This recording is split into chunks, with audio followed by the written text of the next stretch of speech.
You're all ready to go. Thanks, Jesse. Good evening, everybody. Thank you for joining us.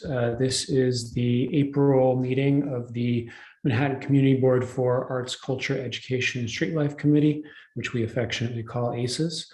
We are streaming under permission from the governor, and we have a pretty packed agenda tonight, so we're going to try to keep it moving. We will kick things off with an open session, 2 minutes for folks to discuss whatever business they would like to bring to the committee's attention. Then we have a couple of presentations. The folks from the School Construction Authority are here to talk about public art in schools that are located in our district. Then folks from the New York City Public Libraries are here to talk to us about the ongoing capital projects at 2 branches in our district, Muhlenberg and Columbus. And then we have a third presentation from the West Side Cultural Network. And after that, we'll have a committee discussion on busing in the New York City DOE. All of the presentations, there will be a chance to ask questions. We'll start with folks from the committee and then open it up to folks from the public if there are questions. And we will also take motions on letters if there are any of those. Alan, anything you wanted to add in, or should we get the open session started? All right. If you would like to speak for 2 minutes, please indicate by raising your hand. It should be on the bottom bar of your screen. Anyone can select. If we don't see anyone in about 30-ish seconds, we will plow ahead.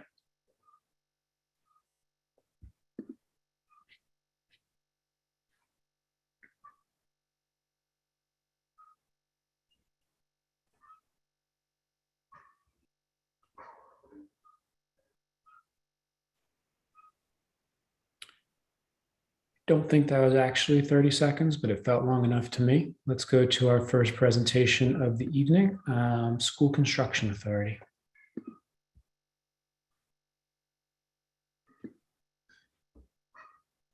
Josh, do you want to? Sure. Yes. So good evening, everyone. I just want to give a brief introduction of who we have on here this evening.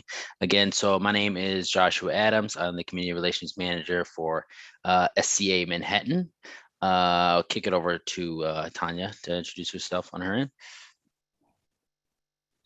Good evening, everyone. Tanya Duverne. I'm the Director of Public Art for Public Schools at the School Construction Authority. I'm also joined today by my collection manager, Roxanne Jacobson. Great. So, so the community board had brought to our attention a concern specifically about Hans Hoffman mural at M625 school located along 49th Street. Tanya, did you want to give like a brief description on what that is and some of our arts, and then I guess we can give an update on where we are with the mural in terms of the request made by the community board? I can give my presentation. The Hans Hoffman is part of our slides. Okay. So all right, so let's do that, and then if it comes up, we'll, okay, perfect. Is it okay if I share my screen? Okay. Yes, go ahead, Tanya.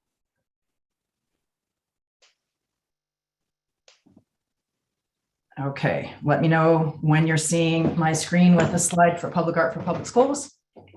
You see it. Excellent. So good evening, everyone. It's a pleasure to be able to share with you some of the work that we're doing in the DOE's public schools by installing public art and caring for the existing collection. This is a brief slide presentation. I just want to keep to everybody's time schedule and give you an overview of what we do. You're going to see a selection of slides from the collection. This first one is a project that is created out of ceramic tile by Sarah Morris. This dates from 2010. That's just our overview. Oops, there we go. So Public Art for Public Schools is a unit of the School Construction Authority, and we were established in 1989 to oversee the DOE's collection of permanent artwork in the city schools. We both commission new artwork for new construction projects. That means new buildings, additions, and annexes that meet our criteria. And we also are responsible for the maintenance and preservation of the existing artworks in the city schools that are in the official collection. Our ultimate goal is for every city school to possess at least one professional artwork. And I'll explain later some other options if a school is not qualified for new projects because they're not having new construction. We do have an adopt an artwork program, excuse me. So our goal is to visually enhance, artistically, educationally enhance the school learning environment for the school students, for the faculty and the staff, for parents and the community that may be using a building during off-school hours. There are currently over 2,000 artworks in the collection, some of which date back to the late 1800s. We have an example here by Auguste Gorget. It's in the auditorium at Morris Educational Campus in the Bronx from 1926. The artwork collection is, of course, dispersed throughout the school system in all 5 boroughs, and they are site-specific, and they are made in a range of media, some of which are more traditional, such as we see here, oil on canvas, and then more contemporary materials that have been deemed to be acceptable in our context of the meaning of permanent, meaning that they need to last the lifetime of the building that the SCA and I consider to be 100 years or more. So we have a variety of different materials, like I said, from bronze, stained glass, wood, digitally printed tile is a new medium that we've been exploring with our artists, mosaic, photography, laser cut aluminum, cast resin, plexi, etched marble, and powder coated steel are just a few. We also oversee the maintenance of the existing collection. We are responsible for that for the Department of Education. We receive an annual maintenance budget from the Division of School Facilities. It's a very small annual maintenance budget from the Division of School Facilities. And we also manage protection measures that we put in place when the SCA or DSF even, or DOE, take on capital improvement work in a building where the artwork is affected. We want to make sure that the artwork is protected while any construction is going on in the building. And we also oversee broader scope conservation projects when we have the opportunity to take those on. This is an example from your district by Paul Lawler, The History of Textile Industry. It's an oil on plaster in the library dates back to 1936. And that project, as you can see in the top slide, I'll just take a moment to explain. The mural was actually painted over, not only once, but numerous times with multiple layers of paint. And our conservators were able to devise a specific system for this particular mural to remove those 7-8 layers of paint off and retrieve intact almost the original mural that we're seeing an example of below. There's still work that remains on this project for in-painting. After they removed the layers of paint, there are some areas that still need additional work. And we also have an adopt an artwork program. And this is for schools that are interested to have artwork in their buildings. But like I said, they don't qualify for a new artwork because that is only with new construction projects. We have a number of works that have been donated to our program from various sources. Sometimes it's artists who donate their designs or their sketches for a project. We've had numerous organizations that have donated works to us over the past years, and we have both 2D works and 3D works. Here we have a selection of paintings that we're showing that are all available to be on loan in a school. All we ask is criteria that the artwork be placed in a location that's visible to the broadest public possible, and that it's in a safe situation where it's not terribly reachable, especially the works on canvas, to students. Next, I've prepared a few highlights of the artworks that are in your district. In total, there are 58 artworks located in 17 different schools, 10 of which we have noted on our conservation needed list. And here we come to our Hans Hoffman that we referred to previously. This is one of 2 mosaics ever created by Hans Hoffman, extremely important in his oeuvre as an artist. and the only one that's located in an exterior setting. The other one is an interior setting, and it's also in New York City. This is a glass mosaic dating back to 1958. I'm just going to point out, if you can you see my cursor? Just going to point out here is a lighting system that's installed to light the artwork, which may be relevant will be relevant when we speak with Joshua about some updates about what we're going to be, or DSF and SCA will be doing together to improve this, this location and protect the artwork. Next, again, just some highlights. This is one of our treasured pieces in our collection, not only because it's one of the oldest ones, but the topic that it captures. It's by Salvatore Lascari, and it's called Historic Landmarks of New York, Oil on Canvas from 1916. And it is in the stairwell of the Washington Irving campus building. It spans all the floors from the bottom all the way up to the top and beautifully illustrates different scenes from New York City history. This is a broader view of the piece I spoke of previously by Lawler. You see the library and the piece in situ. The mural is located on all four walls of the building, of the library space. These are two more recent installations, one by Art Spiegelman, made out of stained glass. It's called It Was Only Yesterday from 2012. Art is actually a graduate of the high school where he created this work from, really quite special opportunity that was created there. And then a much treasured piece by Lawrence Weiner, recently passed away, One Way and Another, Cuspid. It's in the floor in the lobby entrance of the school, made out of stainless steel. This is a piece by Kanishka Raja, Information Recognition Circuit. It's printed on, ink printed on glass in the lobby and the library of ISHS 868. And in conclusion, I'm going to give an example of one of the commissioning programs that we have also incorporates workshops for students as part of the commissioning project. And this is an example of one of those. That program is called Sites for Students. And in the top visual here, created by Assume Vivid Astrofocus, the artwork features artwork created also by students in the school. And the bottom piece was in the lobby, and the top piece is outside of the auditorium of Beacon High School. That's going to conclude my presentation. We do have a slide presentation with all 52 artworks if we want to share that with the group or with anyone at another time, along with our list. I think I will maybe keep this up if anybody wants to ask about a particular artwork, or I can go back to the Hans Hoffman, perhaps, Joshua, so we can give them an update. Sure. Yeah, if we could just go back to that slide. Oops, there it is.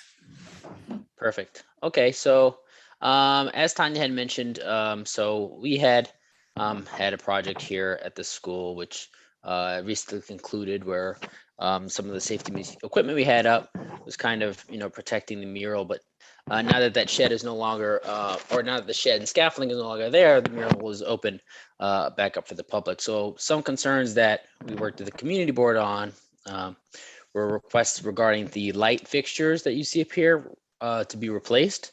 So we contacted DSF. DSF has confirmed with us that they put in a work request to have those lights replaced with additional brighter lighting. I think this is a request that the school has been making as well. So that request has gone through. Unfortunately, I don't have an exact timeline on when they'll replace them, but they're looking on expediting the issue.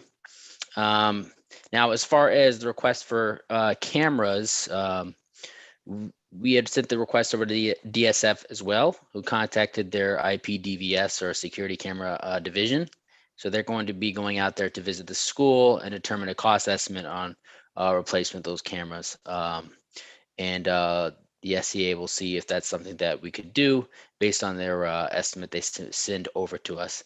In addition, Jesse, and maybe your team as well, we contact the principal. I suppose the principal wasn't aware of the camera request, but was aware of the lights request. So if that's something also, the community board could contact the principal about regarding the cameras as a concern for the community, so the principal could raise that within a DSF as well. That would also be helpful. But once we get that information and make a determination on cost estimate, we'll provide an update on SEA's response to that and to see if we can accommodate that request. But other than that, that's it. If there's any questions, again, as Tanya mentioned about the presentation or Hans Hoffman, let us know.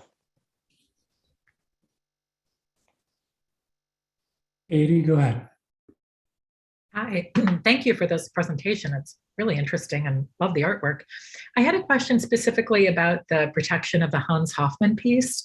You know, I know that you've put in these requests for the lights and the cameras. I was just wondering, because I'm having a hard time picturing what's across the street from this artwork. And I'm just wondering if sort of brighter lights is going to be an issue for neighbors in the area. And if there's a way to sort of make sure that the lights that are requested are installed, you know, focus on the artwork, but aren't too bright for the neighbors. That's all. Understandable. Sure, we can. I can make that for that concern over to a DSF, so they're aware of that as well, to see if there's a potential to, you know, I guess redirect that light, or to put up some sort of, you know, barrier that redirects the light towards the mural itself. Thanks. Sarah? Thank you guys for the presentation and appreciate you being here tonight. I have two questions. One is specifically about the Hans Hoffman. I was curious if the tiles were, you know, say defaced or, you know, written on or painted on or something like that. Does that mean that the, you know, is this mural essentially, you know, fixable at that point? Are there specific ways that you could remove that in order to save the mural if it was to be defaced? Since I don't think it was mentioned that there would be any sort of like protective covering over the mural, just lights and cameras to try to monitor people being around it or people trying to deface it. And then my second question was, I think you mentioned 10 artworks in our district that made the conservation list. I just wondered what qualified, you know, an artwork being put on that list for you guys. And if there's anything else that, you know, we might want to just, you know, be aware of or help you advocate for in those pieces as well. Thanks. Thank you, Sarah. Great questions. In terms of the removal of any potential graffiti, the artwork, surprisingly, after having been in place since 1958, has had very, very little graffiti on it at all. There was an incident just before the SCA work began, which was removed by a conservator. The key in with any graffiti work on a mural is that it be managed and handled and removed as quickly as possible, so that it doesn't have time to then affect the material below. So that is the plan. We have consulted with numerous conservators about what else we can do. We would never want to put it behind plexi or behind glass, because that creates humidity and would then just really be disruptful to the whole piece. So surveillance being the best tactic, that's where we came up with the ideas. I mean, we had already put in a request because some of the lighting was not working at all, at least to repair the lighting.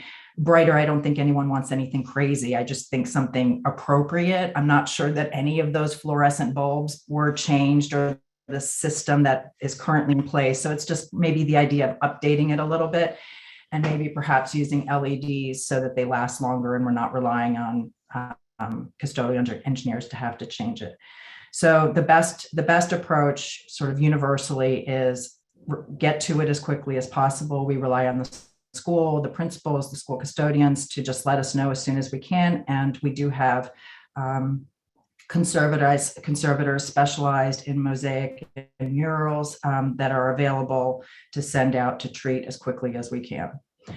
With regard to the other question, so the 10 artworks that we have listed on our conservation needed list, the conservation needed list is developed by site visits and an annual inventory email that we send out to all schools that have artwork in the collection. And we send this out annually to the principals and the custodial engineers to ask about the state of their artwork. Has anything changed? Is there a problem? Our team is very small, but we also still try to get out and do in-person site visits, Roxanne especially, as often as we can. So we develop that list based on what is the condition of the artwork. And if it's just minor repairs or a little bit of cleaning, that we undertake with our funding from DSF. And then the other items that are beyond our budget scope go on the conservation needed list. And in fact, the piece that at Washington Irving, there's another piece there in the cafeteria that is on the list.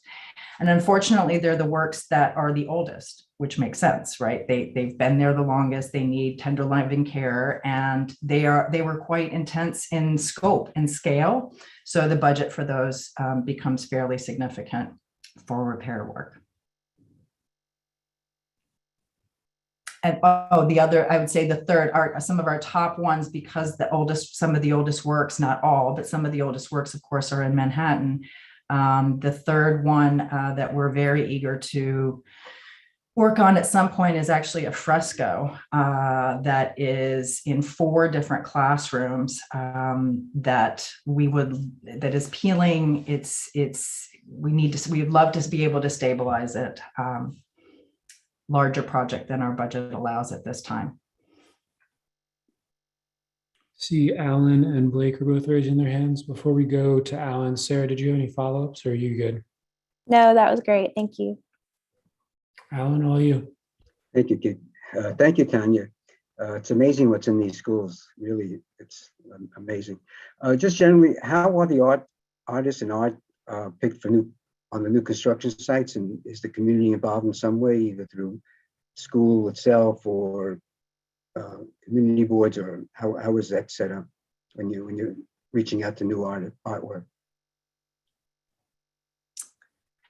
Thanks, Alan. Good question as well. We commission new artists using an artist selection panel process.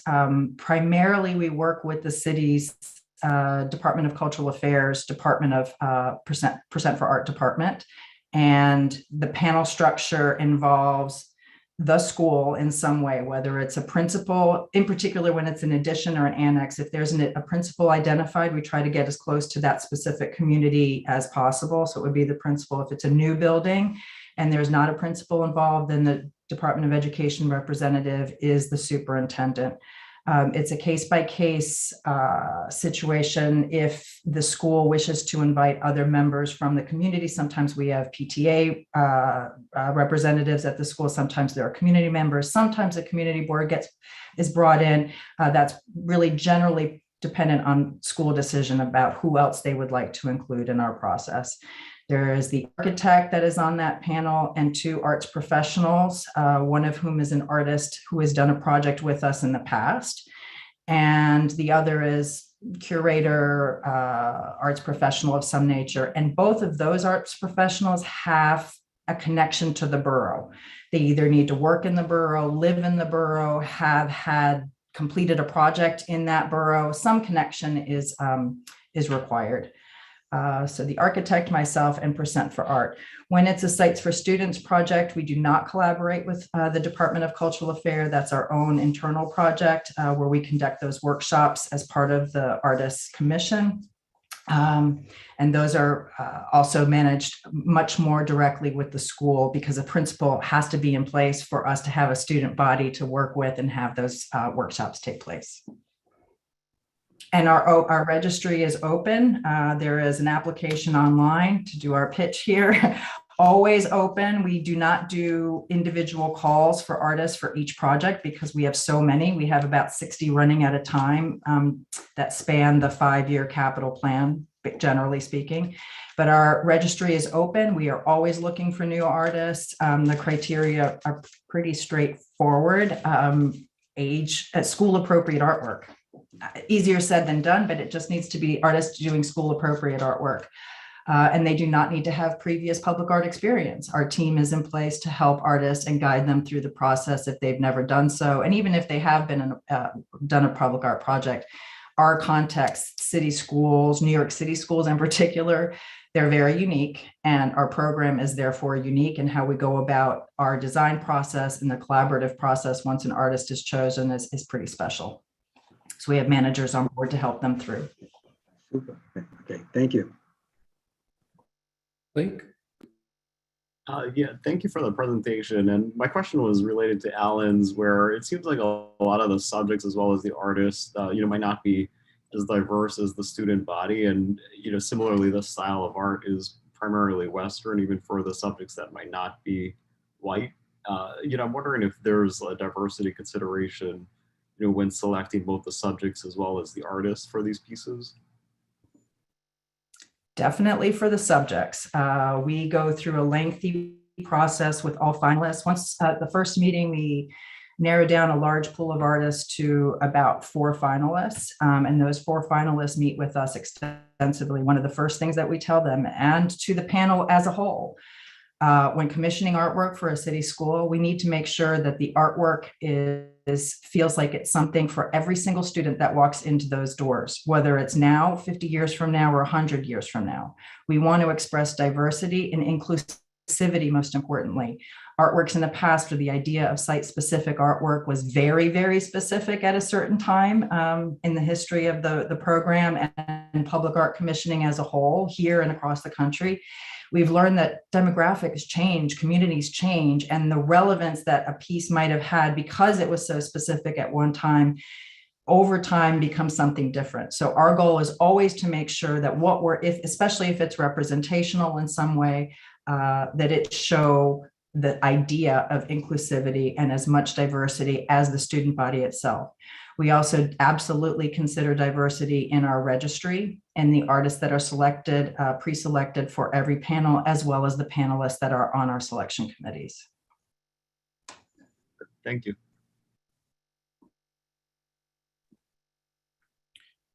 Any other questions for SCA? Yeah, Tamara. I just want to say thank you so much. It's such an amazing presentation. And I actually loved looking through all of the photos that you had. So thank you for that. And it's sort of piggybacking a little bit off of Sarah's question.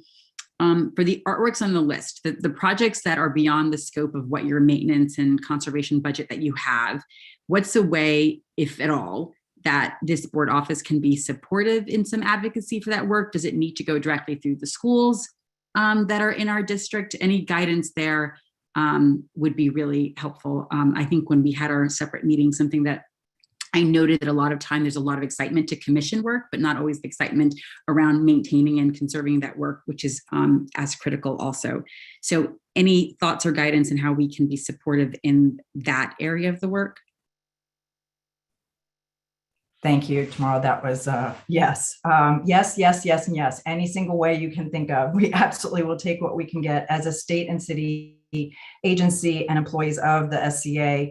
We can't directly fundraise, but we can speak to our needs. We can work with anyone, and sometimes that's even PTAs who might fundraise individually and come to us. We are more than willing and able to oversee the work. It's simply the funding of that work that's problematic. At times when there's construction work happening in a building, we are able to undertake slightly larger projects if it's within a larger scope, but taking anything on one by one, simply capital funds are not eligible for that type of work. And so it falls out of the scope of the SCA to be able to undertake that. And the budget is what we've gotten from the DOE at this point. There are various options to consider and conversations that can be had. If there is funding available, how to make it work. It is our greatest desire, I speak on behalf of myself and also Roxanne, to care for this collection. It means a lot to us that we have works from 1912. I mean, we want to, under our directorship, my directorship, and this program at this point in time, make sure that we take care of those as best we can. Going directly to the schools is helpful because there may be a circuit there, but doing that in conjunction with our group, we're here to answer any questions. Anyone who wants to have more specific information about a particular school or artworks at a school, let us know. We're happy to provide.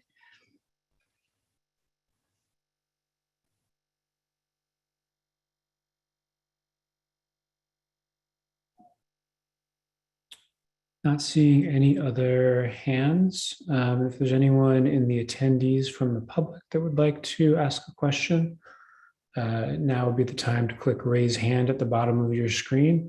Otherwise, we will let the folks from SCA off the hook and move on to our next agenda item. All right. Thank you very much for that presentation and for all the work you're doing to make our schools more vibrant places for our students, educators, and caretakers. We are going to move on to the second or third item on the agenda, which is New York City Public Libraries. All right. Well, thank you so much, everyone. It is great to be here. My name is Amr Kodub, and I'm the Associate Director for Government and Community Affairs at the New York Public Library. And I'm joined by my esteemed colleagues, both at the library and DDC tonight to talk to you about primarily the Muhlenberg project, because it's a capital project. But I know there were some questions about the Columbus branch as well. So I did want to briefly touch on that, and then we can head right into the presentation, and happy to address questions on either or both projects when we conclude. So the project of the Columbus branch it's not exactly a project, it's more of a maintenance and facilities item. We know that there's been an issue with the roof there, and we know it's been deteriorating, unfortunately. So we've moved this into an expense project in hopes that we can address it in a more expedient way. And right now, where it is, and I connected with our facilities team and spoke with Jesse about this a few weeks back, but before they can begin roof repair, there's masonry parapet work that needs to happen first. So we're hoping that the plan is for this work to get started in the fall. And then the whole entire project for roof and masonry would be completed later in the fall or spring of 2023 at the latest. The good news is the branch will not need to close for this to happen. So wanted to give that update. And without further ado, I will now share my screen and we will begin our Muhlenberg presentation. Okay. Okay, you should see my screen now.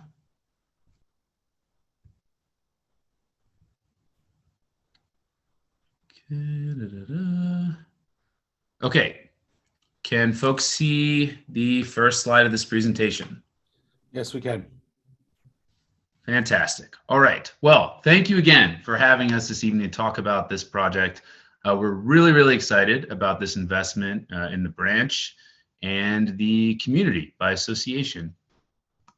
Start off with some brief introductions on who is here this evening.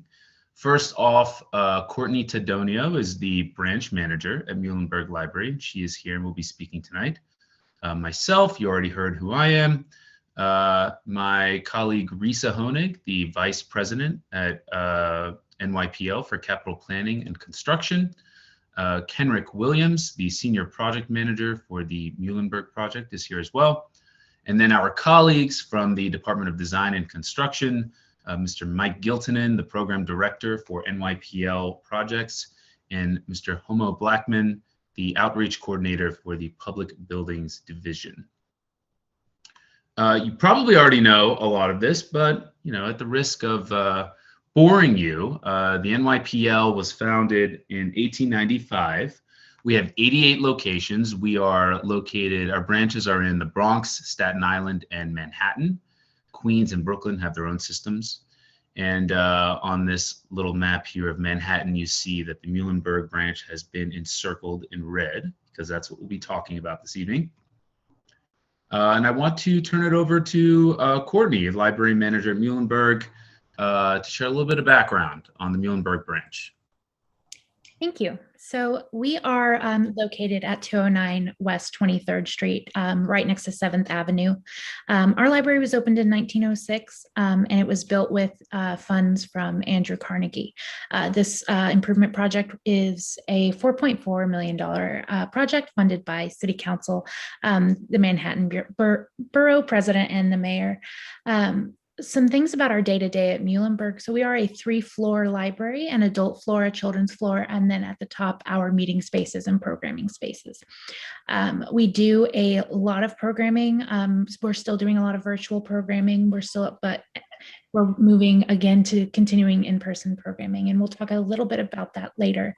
That's all I've got. Thanks very much, Courtney. And now I'll turn it over to my colleagues at NYPL Capital, Risa and Kenrick, to talk a little bit about the scope of work for this project. Thanks. Thank you, Amr. And hi, everyone. And we're glad to be here this evening. We're also really pleased to be moving into construction on this much needed project.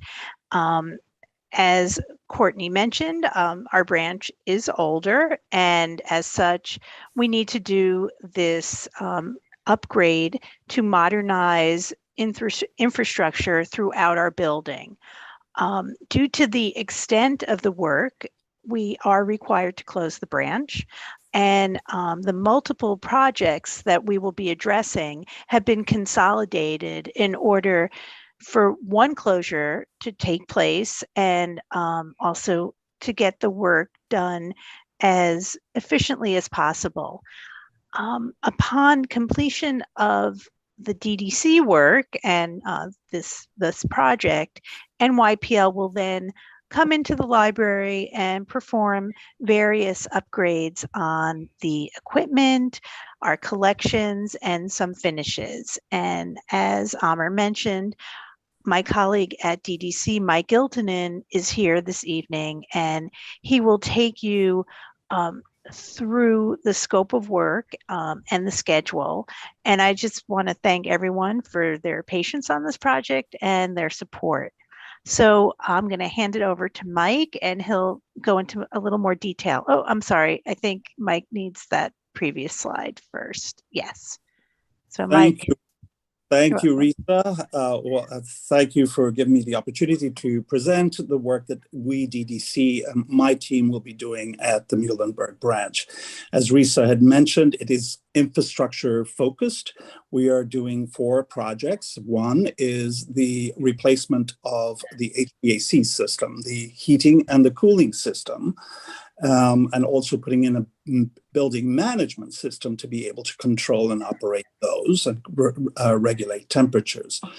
We are also concurrently running with the elevator replacement project, which we're going to remove the existing elevator car and the operating system, the machine, and replace it with a new ADA elevator. We will also be doing some waterproofing in the basement of that existing shaft at that time.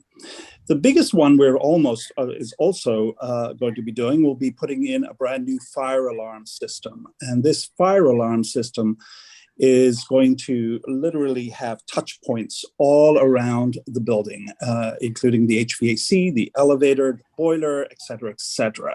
So it's the one installation that we'll be doing that actually touches everything. We are also putting in a new sprinkler system focused on the existing stairways, just to ensure that there's safe means of egress through the existing staircases at Muhlenberg. And then finally, we're doing the sidewalk and vault restoration. And this also is affected by the fire alarm, because we're bringing in a wet connection from the street into the building that will actually service the sprinklers should they ever need to be used. So those are the 4 projects that we're going to be running. And as I say, they're going to be running concurrently. We just this week kicked off construction on the HVAC. And that is going to take a little time. This one, the longest running project that we have there, as it's the biggest amount of work. And then later we're doing in the autumn the elevator replacement, the new fire alarm system, and we're going to kick off the refurbishment of the sidewalk and vault at the same time. We're anticipating at this point that the construction for all of these projects will be finished by probably the end of the summer next year, maybe even early fall. And we're going to work with our partners, Risa and her team, while they do their equipment and refresh as best we can and get the building open without further delay. We are very aware, and we have been working very closely with Risa and her team to ensure that we minimize the public service effects to public service as much as possible. Over to you, Risa. Thank you very much, Mike. Really appreciate that description of the scope of work and the timeline that we're working with, and sort of picking up where Mike left off. So what happens now that the library is closed? How do we maintain the continuity of service during this time period? So, I do want to explain that prior to the pandemic, we had a very structured protocol for how we did this, and it involved a lot of working with community partners, and we rely on Courtney and her team for that a lot of the time, as well as working with nearby branches. Now, obviously, the pandemic for quite some time, really, for lack of a less dramatic term, kind of decimated that process. But we're on the rebound, and we have restored programming, as Courtney mentioned. And so, the first step is really fully restoring the programming at those libraries that are open, and then going from there to the next step to really how do you plug in the gaps in service. So that's kind of where we are right now. We're in that second step. We're slowly rebuilding our temporary services plan in this new normal. And so that involves things like outdoor programming in the summertime. And we do have a robust outdoor programming initiative. We launched it last year, and we will be launching it again this coming summer. So that's coming up soon. We do have community partners we'll be working with, and we also, of course, there are nearby branches: Epiphany, Andrew High School Braille and Talking Book Library. So between all these things, we do try to paint a picture of a somewhat restored continuity in service, or maintained continuity in service. And I think this might be a good time to turn it over to Courtney to provide a little bit more local color on what this might look like during Muhlenberg closure. So when we had our last day of service, April 2nd, any of the reserves that we had at Muhlenberg have at this point gone to the Epiphany Library on 2nd and 23rd. So with these two branches, the Andrew High School Braille and Talking Book Library is the closest library to us. It's on 20th between 5th and 6th. And that library does have a typical children's collection. They do children's story times, all of the things you would expect at any other library. One of the things that they're currently working on building is a browsable adult regular print new book collection. A lot of our patrons, when we were preparing to close, they did speak to the fact that they would prefer to go to Andrew High School just because of the distance. And so they will have that browsable collection available to them at a close location. One of the things that my staff and I are working on is I have been reaching out to a couple places to see about partnering for in-person programming. At this point, I've reached out to the Chelsea Recreation Center and the LGBT Community Center. Any partnering with them is pending at this point, but we are looking for spaces for summer. If you know anyone who'd like to partner with us, my staff are working towards bringing in-person programming back with keeping our virtual programming in some aspects, especially adult programs, where it is easier for our adult patrons to actually come to that program virtually other than coming in person. One of the things that we will be offering is Bookmobile Service in the neighborhood. At this point, we believe that it's going to be one day every other week where the Bookmobile will be stationed on 24th between 8th and 9th Avenue. So pretty close to our library location. And that will obviously give our community opportunities to get library cards and browse a small collection and return and renew books and all of those good things. So the focus of me and my team right now, we do have a children's librarian at Andrew High School who is going to assist them with what we expect to be increased patron loads for their story times. We're also going to continue those virtual story times for our families in the neighborhood. And again, looking forward to more programming, outdoor programming in our parks, and making sure that we'll still be in the neighborhood to help with, to share our usual resources despite not having a location. Thank you very much, Courtney. And that really concludes the presentation. So I want to thank everybody for, again, having us here tonight to talk about this project, which we're all very excited about. And we are more than happy to take questions now. Sabrina, I saw your hand first. Yeah, I'm sorry. You probably mentioned, but how long is the project's gonna last? Like the library is gonna be closed from when to when?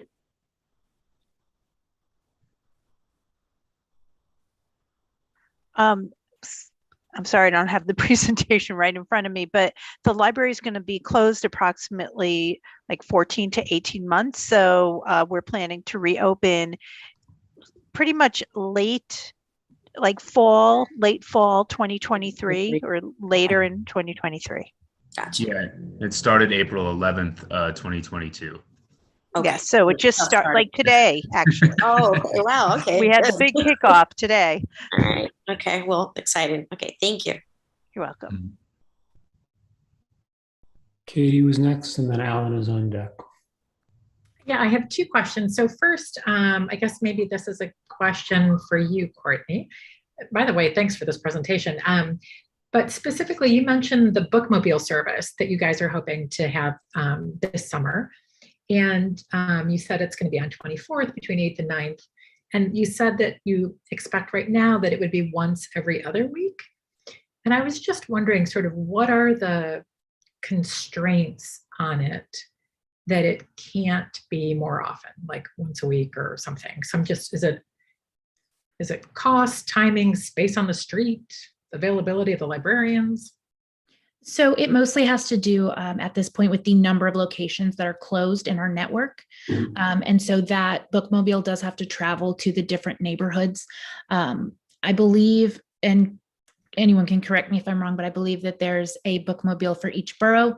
And so with the amount of closed locations, that's about as often as they can get to us right now, because we are going through so much renovation and so much improvement in our system. Okay, thank you. And my other question was just sort of about the timing. It does look like it's 18 to 20 months or something for this. And I just wondered what the experience has been in, I guess not during the pandemic, but otherwise, with these projects. Like, are these, do things tend to go much past their anticipated deadlines, or is it often able to be achieved in the stated timeline? Mike, maybe you could I speak to think that. Yeah. In some instances, we do have some issues with the supply chain. I'm not anticipating it here. I think we're out of it, the pandemic, and I'm keeping fingers crossed that we are actually going to deliver on time, if not better. But the complexity of all of these infrastructure projects is really the heavy push here. They're all fully there. I've got very experienced construction project managers leading on this, and we're going to make every effort to maintain schedule. And if we can avoid certain things with supply chain, if we can do alternatives, we will do that. It's, as I said at the beginning, DDC and our partners at NYPL are very, very conscious of impacts the public service. And we try to, as best we can, actually meet on the dates that we provide to the community. Thank you. Alan and then Jesse. Hi. I did want to say hello to Courtney and welcome her to the branch. I know she was here not too long at a very crucial time. So thank you for coming in. I wanted to swing back around to the Columbus branch. The work that's going to be done for the roof and the parapets, is there damage to the spaces underneath that? Is that going to be refinished? Is that in the plan? From what I understand, there has not been damage to the spaces underneath, but I would need to double check that with our facilities team and get back to the board. All right, cool. Thank you. Sure. And sorry, Amr, I'm just going to add, if there is any damage anywhere, our team will repair that as well. But we'll check. But everything would be repaired. Now, well, back to Muhlenberg, obviously the repairs will be done inside the way you're doing the construction. Any plans on freshening up the library as a whole? Any painting or anything in that? You know, typically when we do these kinds of projects, at the end, you know, since there is so much work, we, you know, part of the scope will be repainting. That's just within the work we're doing. But then our facilities team comes in and will refresh areas, put in new carpet. You know, we understand that the branch has been closed for a while and it will, you know, need a little refresh, and we try to do as much as we can. And we're hoping we can even do more. Okay. So Right. it kind of remains to be seen, but we're hoping. Okay, thanks very much. Sure.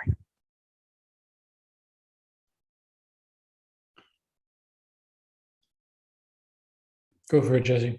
Thanks. First off, thanks so much for coming today and presenting and all that. I think for part of the thing that this committee specifically, and then I think the board in general, just would like to confirm is that you know, we we always have a statement of district needs, and we always continue to advocate for particular projects in our district. And so can I just confirm, is the understanding is that, you know, this has been a budget request, this particular branch, Muhlenberg, has been on a budget request ever since I've started here, which is 2015. So can we successfully say that this project is fully budgeted and therefore we're sort of done for advocating for $300,000 here for the HVAC, $200,000 there for something else? I'm seeing nodding heads. So, but that's what that means? Yes, that is 100% what that means. And we actually appreciate you even following up on that, because a lot of the time we get these district needs requests where the requests for things that have already been funded are still there. So yes, we can definitely move on and look forward to seeing what you have for the coming fiscal year. Okay, that'd be great. And of course, Courtney, that doesn't mean we don't want to hear from you specifically as to what you think the branch needs, you know, capital or expense. But I just wanted a clarity on the capital project thing from the head office.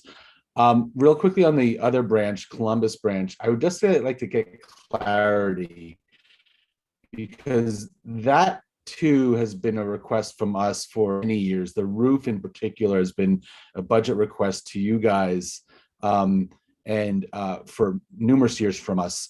And so can I get clarity? My understanding was that last fiscal year, the decision was to be made that to put that particular repair project in the, you called it expense, but I call it an emergency repair, but maybe I'm using the wrong term. Is that correct in terms of the timing? Was that? Yeah, that is correct. And the primary reason that we did that was to hopefully bypass some of the hoops we would need to jump through on the capital side.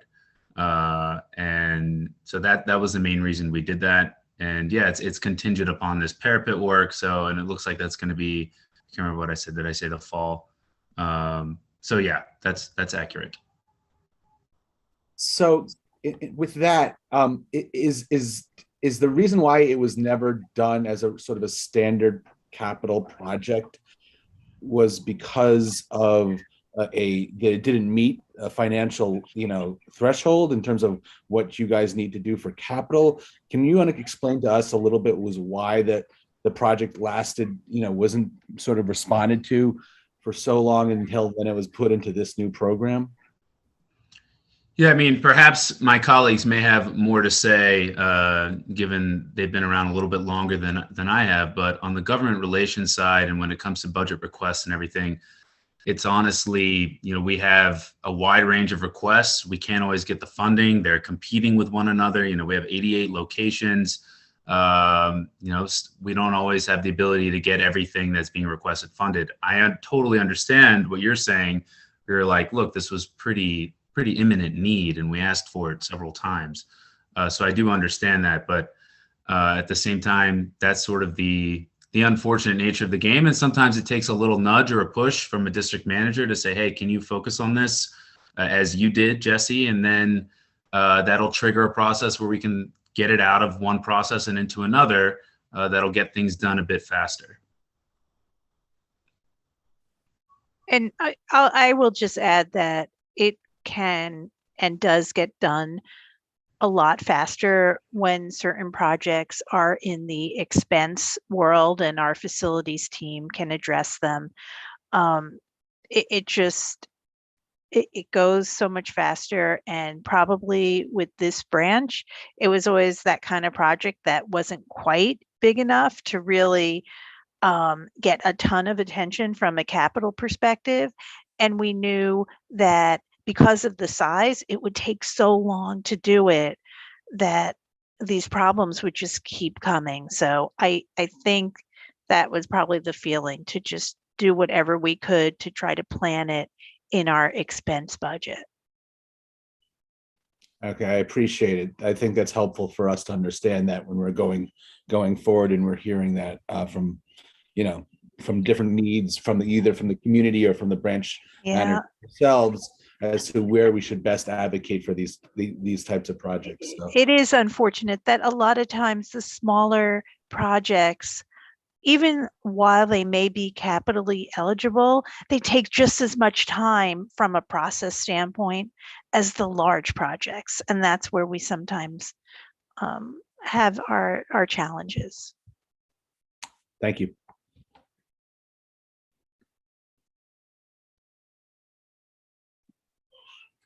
Any other questions for the folks from the New York Public Library, either from board members or from folks in attendance?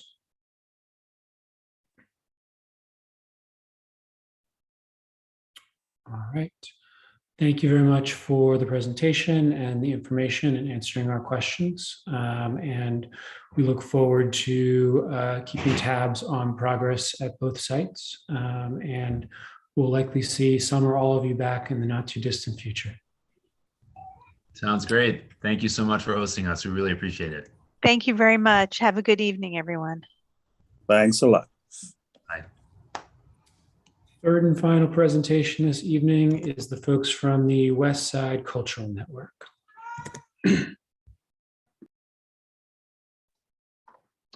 Hi, good evening, everybody. Thank you for inviting us to join you in your meeting this evening. My name's Jane Carey. I'm the Senior Officer of Community and Government Affairs for the Whitney Museum.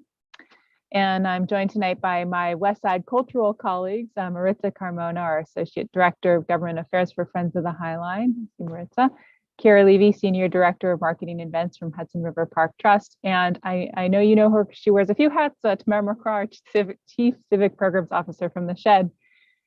We're so pleased to speak briefly about our work with our other cultural colleagues along the West Side to form the West Side Cultural Network, share a little bit about why we came together, who's a part of the network, and to hear from you on any ideas or needs that we should be aware of as we deepen our collaboration and service to the communities that you represent. So I'll just share a little overview and then pass the mic over to Maritza, and I have a presentation that I can share too. The West Side Cultural Network's really developed organically since we first started meeting in September of 2019. And working together through our network of external affairs and community programs colleagues, we came together to explore creating a regular dialogue out of recognition that our neighborhood is really one of New York City's great cultural hubs. Through monthly network and subcommittee meetings on topics from communications to public affairs, the group works together to foster a sense of community amongst the cultural colleagues here, raise awareness about the work of our member organizations, and discuss goals and objectives, to support one another in their mission-driven work. So I'm going to share this. I'm really bad with screen sharing. So let's see. Just the update, and then I'll pass it over to Maritza to share more about who is a part of this group.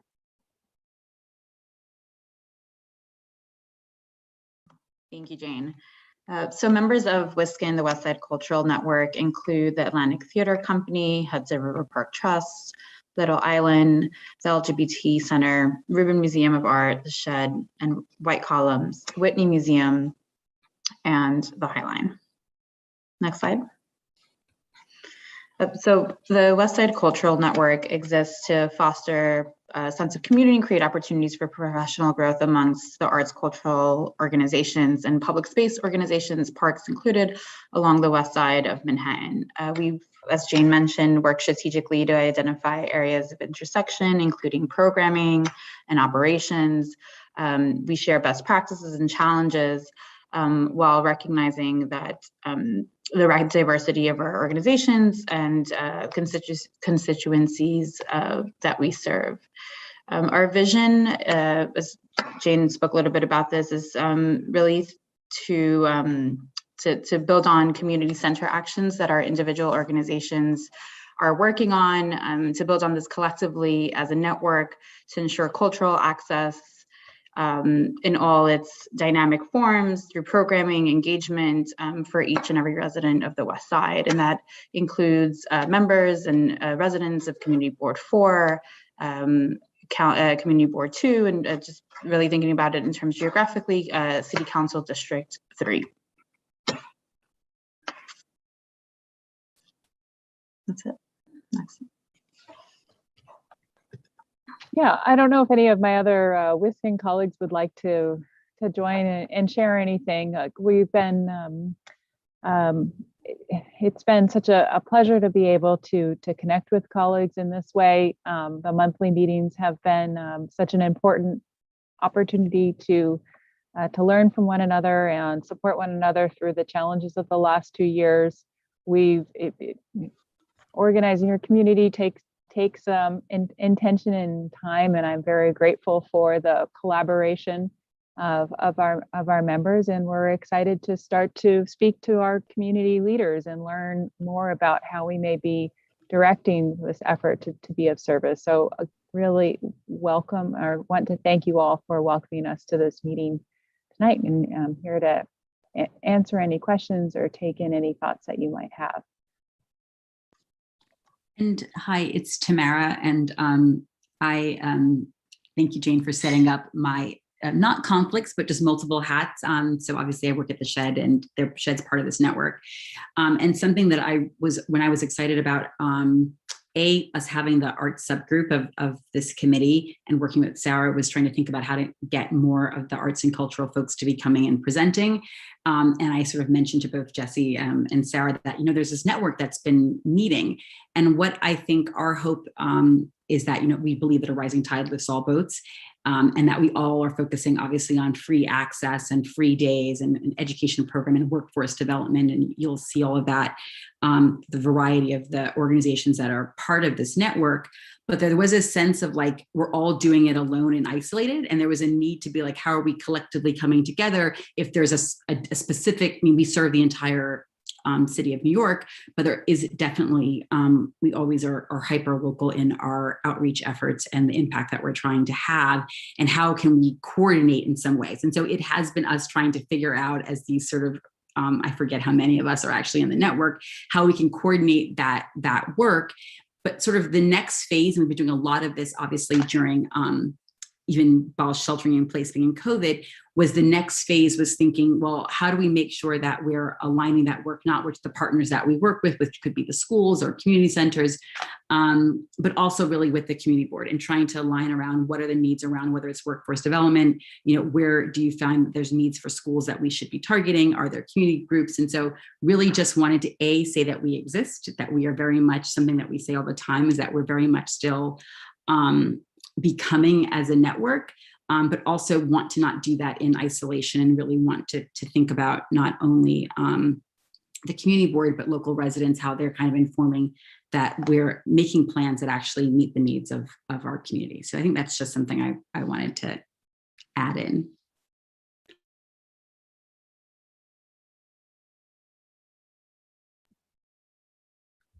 Thanks for that. Any questions? Go for it, Katie, Leslie, and then Sabrina. Thanks. It's so great to hear about this network and to realize that you're all sort of sharing best practices and thinking about these issues. And so, Tamara, you know this because we talked about it last year, and you just mentioned workforce development.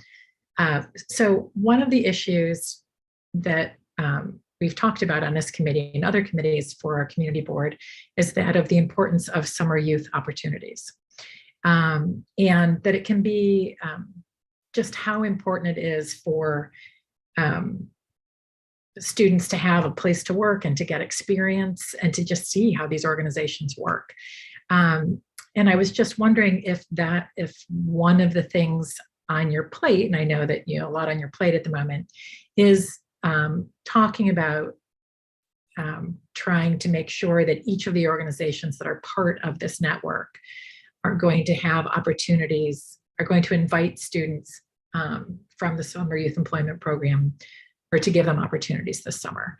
So that's one question. And my other question is, I know from having done a lot of work with schools that it's really hard, even when you're interested and you know that there are groups out there and that they want to invite students in, it's really hard to just know who to reach out to. And I'm wondering, like, can you as a group, like, put it all together and then say to the schools, here are all these organizations that are offering either free or reduced prices. These are the things coming up. Here's the contact person for each one. But basically a 1-page or 2-page primer that has it all together, as opposed to somebody like having to know to reach out to you to find out about those opportunities. So those are my 2 questions. Thanks.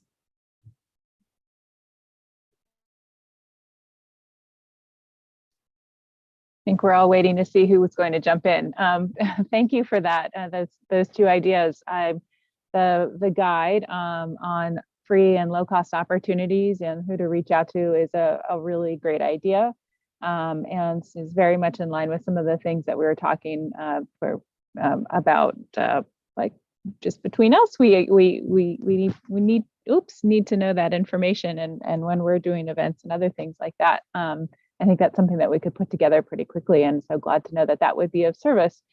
And on summer youth opportunities, I'm very interested in this myself. I can't share. We have teen programs here at the Whitney that offer a limited number of opportunities for folks to have paid educational experiences. And I don't know if anyone else from Wiscon would like to speak to summer youth opportunities that they're working on this summer. At the Highline, we also have paid youth employment opportunities throughout the year. So applications for those programs are due at earlier side. So, the cohort starts in January, February, and we begin to rehire, and it's a 6 to 8 month program. We employ them through the summer.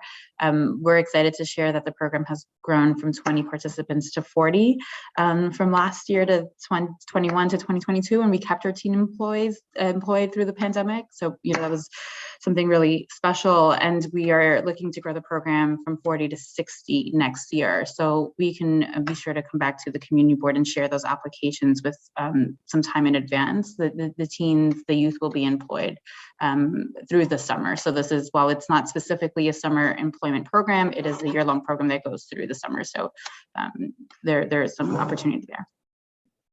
And we have a couple of summer employment opportunities in our programming as well. I would say that it's partially youth and partially sort of younger professionals and new graduate students. And we work with our HR department to do outreach to schools and universities throughout New York to make them aware of the opportunities that we offer. And one of the things also that's been great about Wiscon is it's Whitney has team programs, Little Island has team programs. Through our monthly meetings, those folks that lead those programs have started connecting and exploring ways to support one another. And we are discussing, nothing's finalized yet, but ways to bring teams from both sites throughout our summer programs. So I just wanted to flag one of the benefits for us opening this channel for communication. But I will definitely, we will all take back to Wiscon when we meet later this week that thinking about wider opportunities for summer youth employment. We're able to pull it off this summer, and my colleagues have mentioned some of the great things that their organizations are doing. Thinking about this as something to focus in on as a possible priority for the network to tackle as a group collectively going forward. Great, that would be awesome. Thank you. Leslie, I think you were next. Thank you, Kit. Thank you, ladies. I just have two questions. One, I think I just want to reiterate or follow up on what Katie, I believe, said. So my daughter's a little older now, she's 9, but when she was younger, 3, 4, 5, we would scour all the whatever art institutions there or cultural institutions there were to see what free programs, and it would vary. I mean, like, I believe the Rubin was on your list. They would have amazing, amazing programs. You would go on a Saturday and they would entertain your kid with different art projects, and then you would get in for free on that day.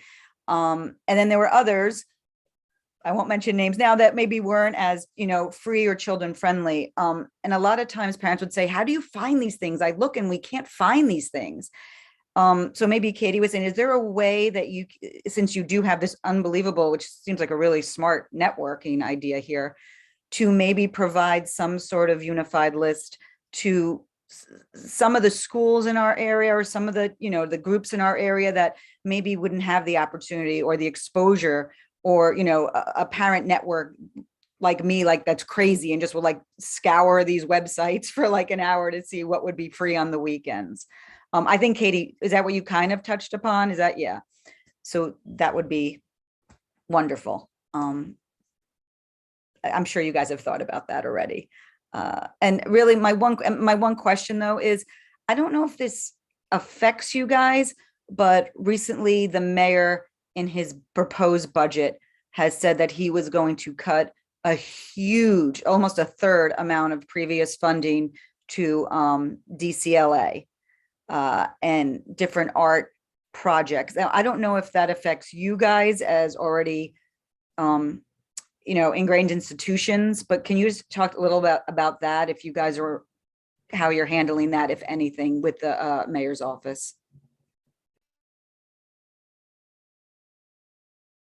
Well, maybe I'll take that. Not collectively as a network, we haven't gotten to that phase of advocacy, but I will speak for any of those. So, we also can apply, like they just started putting a call out for panelists for the Cultural Development Fund, which is how a lot of obviously the art institutions, arts and culture are funded through the city. And so a reduction in their budget obviously means a reduction that gets passed along. And so I appreciate you flagging that. And I think a lot of us then spend a lot of our times that we wish could spend more on programming and community engagement in really trying to advocate, obviously through the community board, but also through our council member, that as much as to restore those funds is really critical. The fact that we're coming in here talking about employing young people, we have like 21 open positions right now at the shed, and that's like, we want those opportunities. We had to, most of us here did a lot of cutting during the pandemic and are trying to really claw our way back. And so, all of that just gets compounded when you think about it. So appreciate the comment. And I'm sure many of us either individually will reach out for support. And I do think as this network grows, that is something eventually on the hope of like how we can come up and show up to advocate collectively, but not quite there yet, but definitely appreciate the comment. Thank you for sharing that. The Highline does receive funding from DCLA. We have 2 cultural after-school grants that we have with PS11 and Quest to Learn, and these are partnerships that we've had for many years. And we receive funding for our educational programs at large through a different pocket of money, also through the Department of Cultural Affairs. We don't know yet how this is going to impact us, but we are we are part of a group of organizations that meets on Wednesdays during the week, Tuesdays and Wednesdays during the week, to talk about this with the larger cultural community in New York City. So really appreciate you bringing this up. Thank you for that.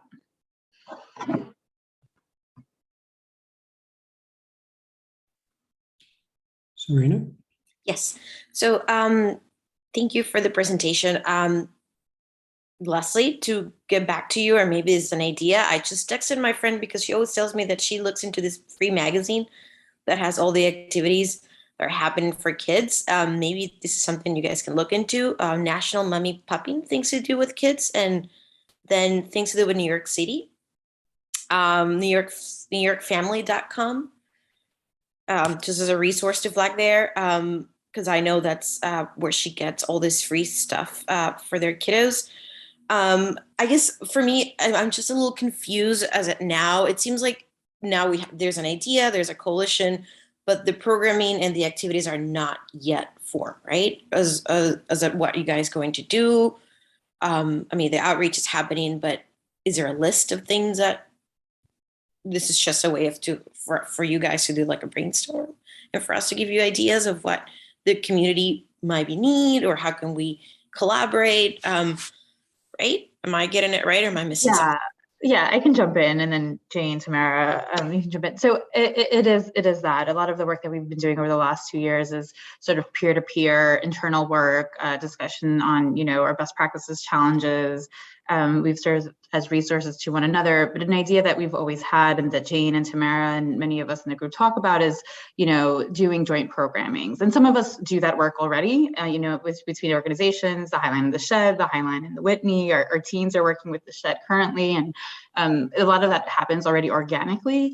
But we've talked about how do we produce something as a network, whether that's a festival or a West Side Cultural Festival, or, a tour, or, we've thrown ideas around, but, that's just what we think, the community might like. And I think this is the first step in really understanding what the needs are. And we'd love to hear from you with, what you would like to see from this group, and what we could potentially work on in the near future. It's something that has been on our minds for a long time since we founded this group. And so I think we want to work towards that collectively, but want to understand, what is that? What could that be? What, is it family program? Is it a, teen employment network? What are the needs? Gotcha. Thank you. Jesse, is it okay if I call on myself before I call on you? Cool. So since you asked, a couple of ideas.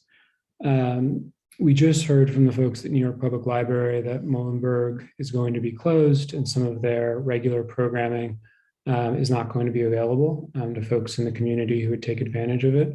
I wonder if, one, several, all of you have thought about, providing space for read-alongs, or, the sort of space that library has for kids to come and, play with toys for free, or be supervised during age-appropriate activities.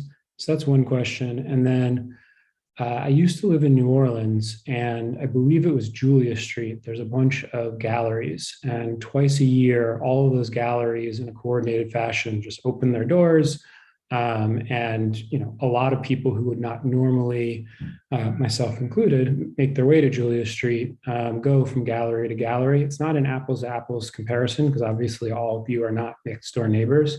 But I just wonder if you all have explored the possibility of, there would be an evening or multiple evenings out of the year when all of you would be open, and there could be, some sort of coordinated flow from north to south, or go wherever you want. So I think that could be a good way to get a lot of folks who are maybe only sporadic or infrequent visitors to go to, places that they wouldn't normally?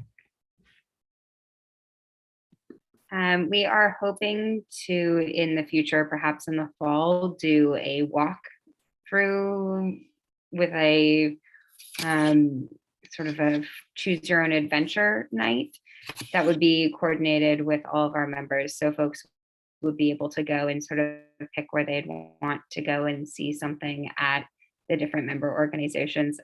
This was something that we had talked about before COVID, then COVID hit. And so we're just trying to make sure that the timing is right to be able to do that.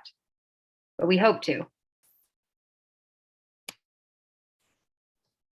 Yeah, and just hearing from the community that that's something that would be welcome is really powerful and very helpful for us to bring back to the network and to our colleagues too internally. I think that many of our network members are very excited about doing something collaborative, something not modeled after, but unique and special, like similar to maybe Museum Mile, which I think is that sort of open moment where many of the culturals on the that part of Manhattan open their doors for a few hours.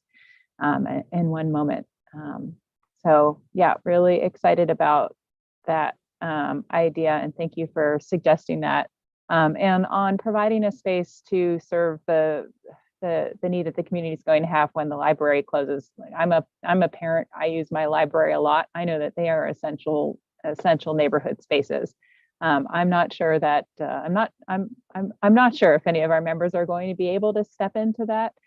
And fill that gap, but that's something that we will bring back to the group when we meet later this week and discuss as a need that's been surfaced in the neighborhood. So thank you for flagging that too.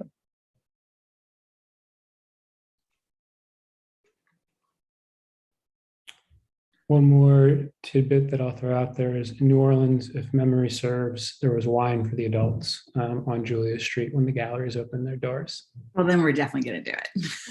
Well, Governor Hochul just changed the game in that way. I think so. Maybe that's a sponsor. All right, we'll bring it back. We'll bring it back. If I'm not in trouble with you, Jesse, you're up next. Different committee. I'll let the other committee handle you. I just want to go back to what Leslie brought up again, and maybe this is a little bit actually for tomorrow, is that I think, we are always looking to be supportive come our statement of district needs time again, and that's September and October. So I think, like Maritza said, we don't know where this all falls out in terms of the proposed budget. There's going to be a lot of oversight hearings. There'll be a final decision in June, the handshake and all of that. And so, but I think it'd be wonderful maybe as you all are kind of understanding what's the impact on all of you, that if there is whether it be a statement from the network, whether it be a report, it doesn't have to be much, but it'd be great to hear back from you guys come September. So therefore, if we can, appropriately advocate, whether it's for actually literally like specific, locations in our district that are applying for funding because of the cuts or whatever, things like that. Or if it's just kind of overall, we just know we need to advocate for a certain line, either be some expense line specifically under, cultural affairs or something. So I think that would be extremely helpful for the committee, because normally what we're doing is, Tamara knows, is we're running all over and Sarah knows as well, we're running all over and trying to find, understand what the specific needs are from, cultural institutions in our district. And it's hard sometimes when you're to take the time to come and speak to a committee and then express that. And I would just also highlight the fact that we just heard from this, at least for me, it was a really pretty interesting presentation from SCA about, public art in the area. And so I think maybe, while they're not necessarily a complete apples to apples partner or part of the coalition, I think it'd be interesting, just because it was a lesson. It was certainly a lesson learned that we usually just will deal with SCA when it's a big gigantic construction site, not things like public art. And so it'd be interesting. And clearly, I think they're there's strict rules around them fundraising, but I also clearly know that I'm sure all of you guys know, how to the ins and outs of fundraising on your own institutions, and it probably could, be very helpful in just, information wise. And so I would just throw that out there too as a possible, connection.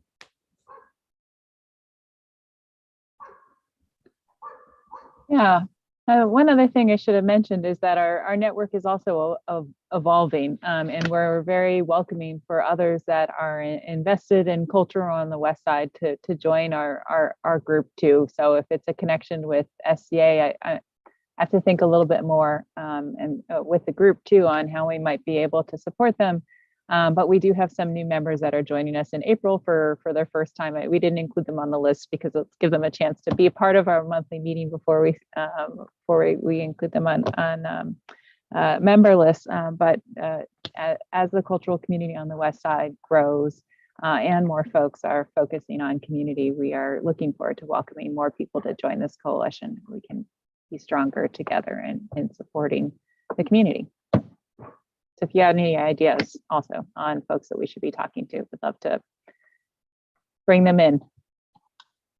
If there aren't any other comments from board members, we can go to Tanya from SCA.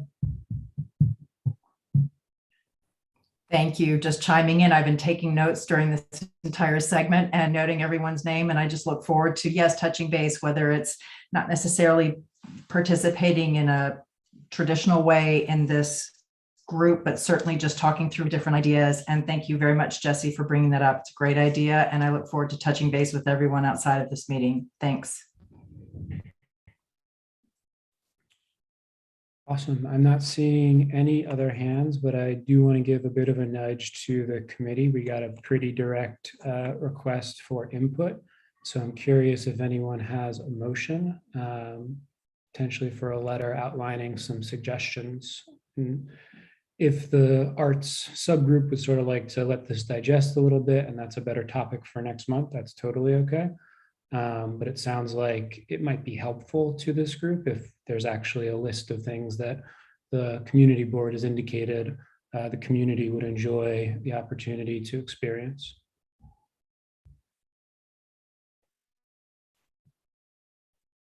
I'm happy to make such a motion, but I'm not sure I can do it as eloquently as you just suggested, Kit.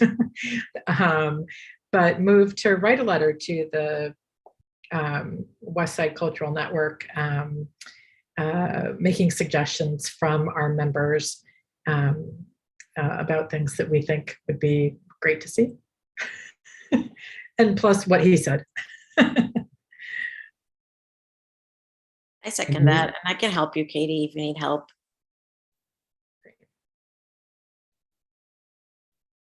Anyone want to throw any suggestions that haven't been put out into the universe so far tonight before we take a quick vote? Actually, the only one I'd like to suggest, you said that you're bringing in new members, and I'm sure there are lots that I don't even know about, but I know that one that comes to mind is the Joyce Theater that I think could be great. So. Yeah, Katie, and the Joyce was one of our founding organizations. The contact that we worked with has moved on, so we'd love to bring them back in. Yeah, great. Yeah. I think we could also add what Jesse mentioned and say, we look forward to as you guys continue to develop and figure out what types of programming or things that you might need advocation for, that we look forward to hearing from you again in the fall when some of those things become more prominent.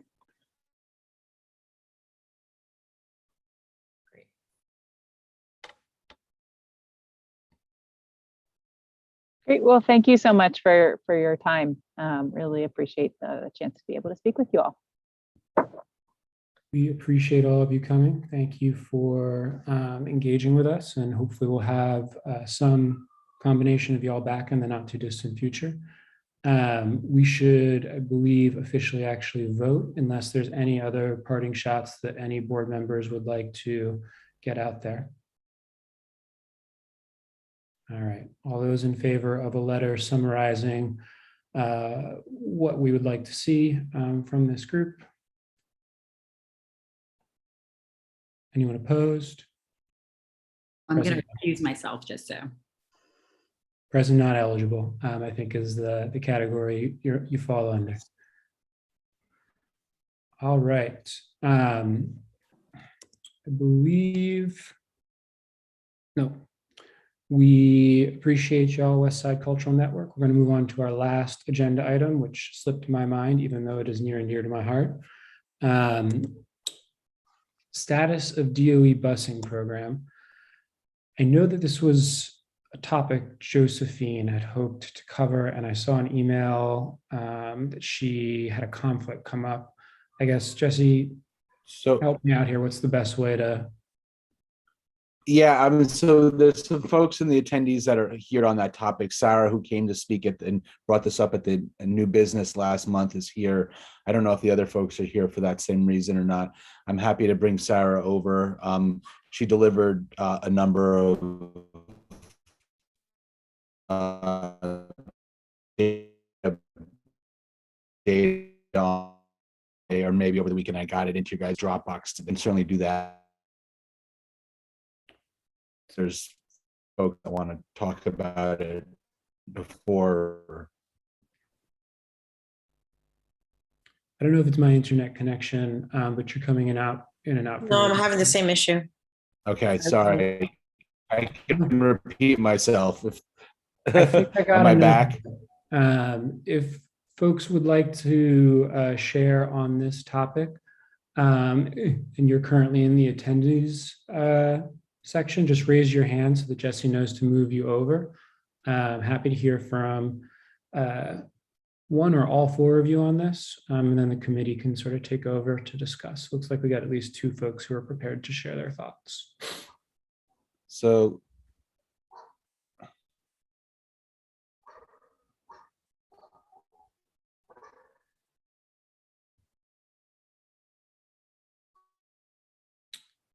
looks like Jesse is frozen on my end, so I think I saw. Oh, I'm not frozen. I swear. Sarah Catalinato? Yes, but for some reason. May I go? You absolutely may, but for some reason I can't see you on my screen anymore. Uh-oh. Oh no, there you are. Yeah. I'm just blind. Go ahead. I think I came off as a attendee. Okay. So to make sure that I stay to the minute quota, I am going to read, but believe me when I tell you there's filling behind this. Okay. We're really here to tell you that school busing in New York City is in crisis. There are solutions, but it will take a major campaign to get authorities to listen to the most affected stakeholders who have, over the years, great concrete ideas for making their system kinder to the 150,000 plus riders and 9,000 plus workers. I live here in Chelsea, and my son needed a special program for elementary school.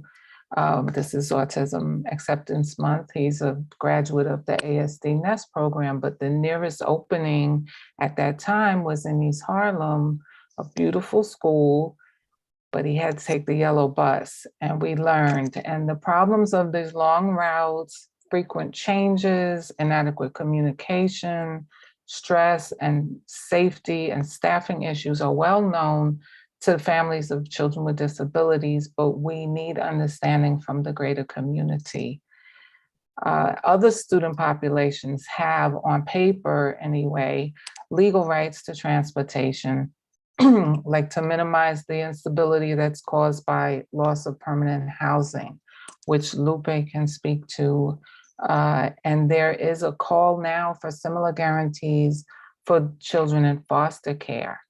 So what are the obstacles? Well, among some other things in the timeline, under Bloomberg, the removal of the EPP, employee protection provisions, from new school bus contract bids turned the work of the drivers and attendants, who we consider safety professionals who sacrifice a lot for our kids, into another low-pay transient job for a significant percentage of them, which then drove things down across the board.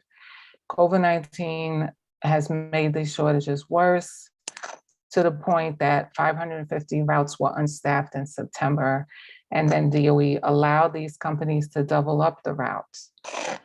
Meanwhile, certain students need a bus paraprofessional or bus nurse present in order to board the bus, even if they have a route. The labor of those essential workers is not being valued enough, and now the DOE has a hiring freeze. So we heard from a school this week where 16 students have no bus para. Whenever any of these workers are missing from the scene, both general education and special education students miss school days, or parents miss work trying to transport their own child, and some of them are losing their jobs over this. Last week, in a meeting between the DOE's Office of Pupil Transportation and the Citywide Council for District 75, which had conducted its own survey, they reported results that 56% of bus families have had to seek alternative transport this school year. My organization, Parents to Improve School Transportation, AKA PIST, is working together with other learning advocates to place on the ballot a school bus bill of rights, which would incorporate restoring the EPP and other work incentives, empowering an oversight panel of the true stakeholders to make decisions, to improve training, update the regulations to reflect student civil rights and pandemic safety measures, expand communication in all home languages, and so on. We would love the board's support or this committee's support in the form of a letter to our local elected officials stating that CB4 supports reform in school transportation, which, yes, Josephine offered privately to help on, if that goes through tonight. Your help, if it makes sense, with recruiting volunteer petitioners when we reach that point. Perhaps giving us notice of events, street fairs where you already have a booth, or we could somehow get, preference to be positioned and do this petitioning and outreach there. And we have our next rally in Union Square Park on Sunday, May 15th. If anybody would like to attend, listen, speak, or promote that and share out the flyers, which I can also email to anybody or screen share, whatever you want me to do. So I'll leave it there for questions, and I'll mute until you ask me. Does it make sense for, if there are questions, folks to ask those now, or should we hear from Mr. Hernandez first and then Mr. Hernandez first? Cool. Mr. Hernandez, you want to go next? Thank you. We really appreciate this time and space that you are allotting to us. PIST, Parents Improving School Busing, is, I think, decades, and I use decades plural, age problem in the Department of Education system. But I think the pandemic kind of snitched on a lot of these issues that were already existing and exacerbated them. And what we saw even within the community, Sarah touched up on a little bit, and I want to kind of explain how maybe the community board could help in future. Although I don't know if this situation will take place in fashion the way it did this past year, but we had a lot of shelters, family shelters that were, I guess, old hotels, closed hotels were converted into family shelters during the pandemic. And even in a normal transfer for families that are in temporary housing, they do not get much notification if the family is being moved. It literally is with less than 24 hours. And a lot of times the family is being notified, you have 30 minutes to get all of your belongings together and get on a bus. And then they are bused a lot of times out of borough. What that did is and as we've heard, a huge decline of enrollment in schools, in public schools especially, but even within districts, is that we found that even though families that are in temporary housing are supposed to be guaranteed busing to be able to continue, for the student to be able to continue to go to the school they were attending prior to the family being transferred to maybe a different shelter. This is not happening. And we had over 1,300 students displaced and having to move not only the shelter, but because they could not get busing to school, it took weeks for them to even have to figure out. These families ended up having to transfer out. So not only did these kids miss days, sometimes weeks of school, which and you can only imagine families that are already dealing with having to transfer without any notice. And a lot of these transfers actually happened the week of Christmas, which was the height of Omicron. So you can only imagine what a family is going through. And then to now have to figure out how to get to school.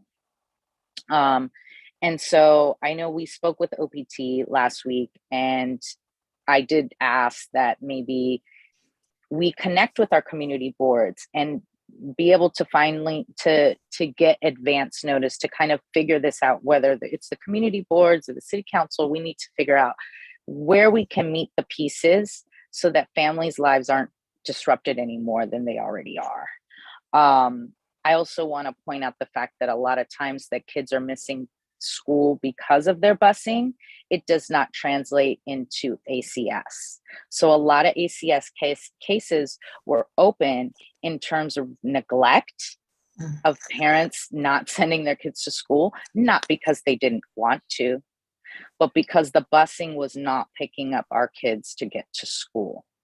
So any way that you guys can collaborate with us and because it's a social issue that goes beyond just the Department of Education and the Office of People Transportation, and what ways that we can collaborate to bring more awareness to this issue. Because like I said, it's a long-standing issue, and it does affect our most vulnerable population of students. So thank you again for this space, and any way that we can work together would be greatly appreciated. Like Sarah said, even volunteer petitions, getting petitions out. We're working on a parents' bus bill of rights that we would love to get circulated and just bring more awareness to this problem that just seems to be getting worse.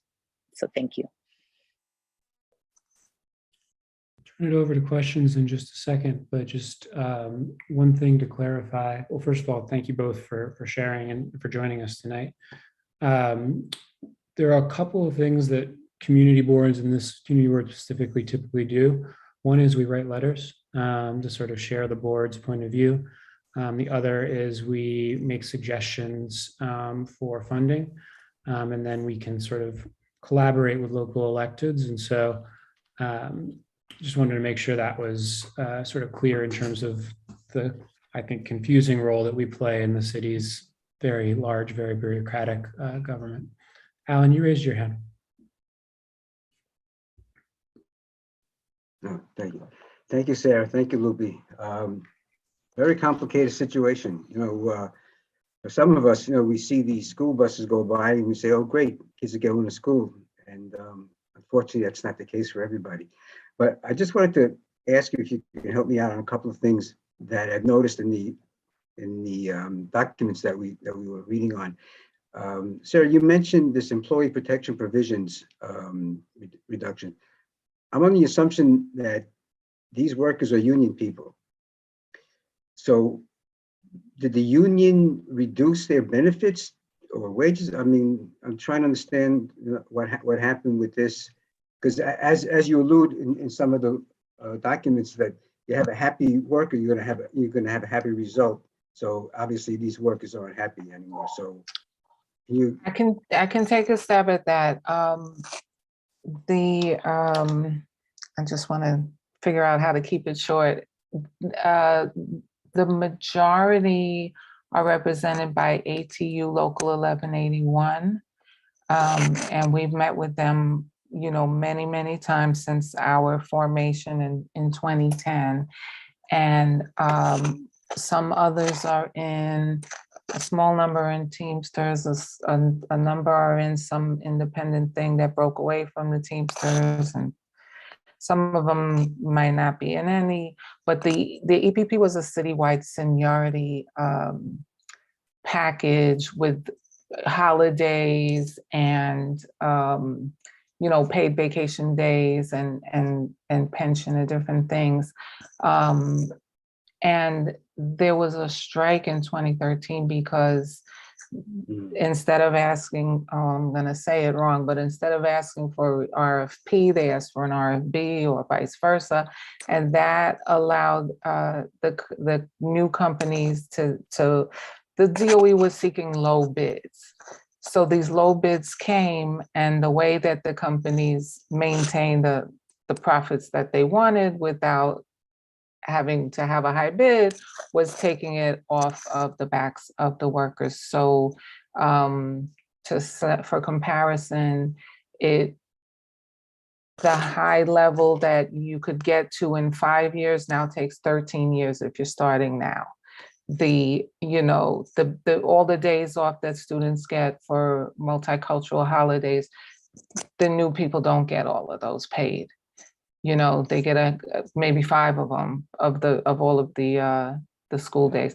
So, and then that put a downward pressure on the other companies because now they're competing against these companies doing low bids.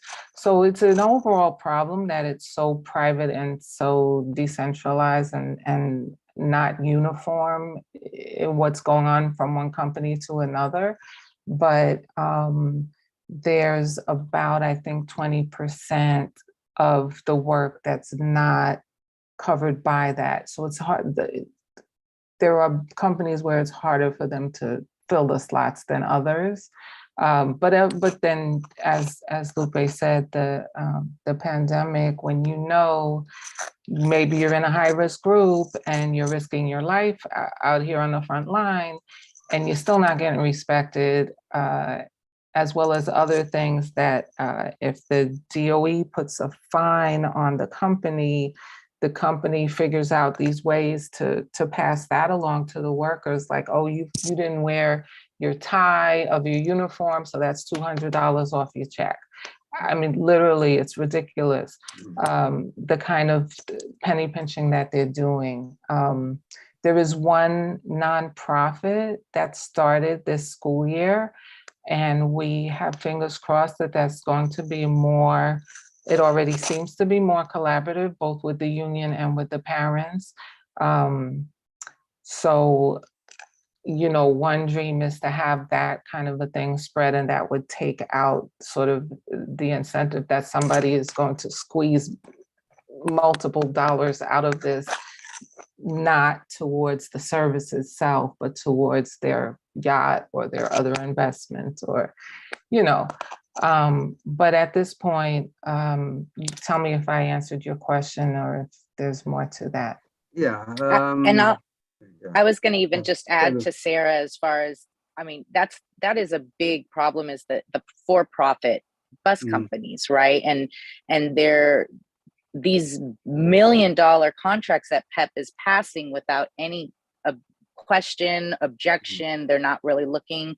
I've been pushing for an audit for OPT for a lot of these contracts because there's a lot of money going there, but it is not serving the employees. And if we do get the workers better compensation, better, fair pay wage, benefits, there's incentive for people to want to even do that job. And right now they're not treating them very well. And that is a letter that CB4 could definitely push in regards to pushing to go towards Nice Bus, the nonprofit model that really gives the students a better quality ride on the bus.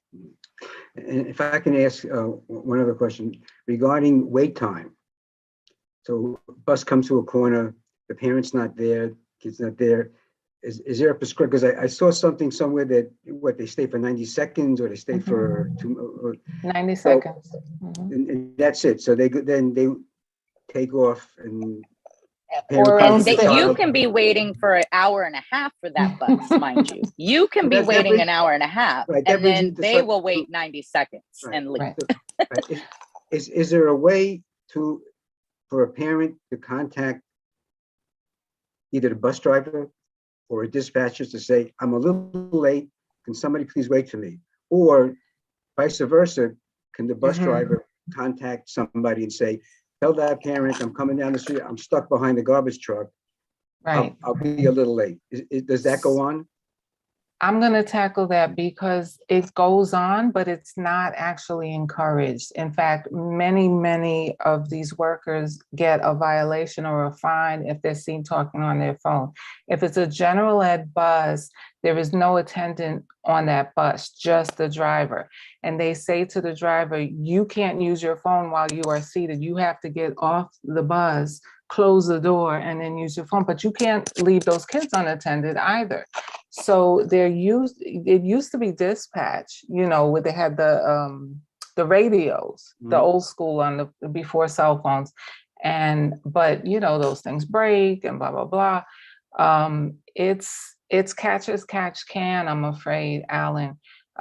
Many bus crews, make arrangements with the family, exchange phone numbers.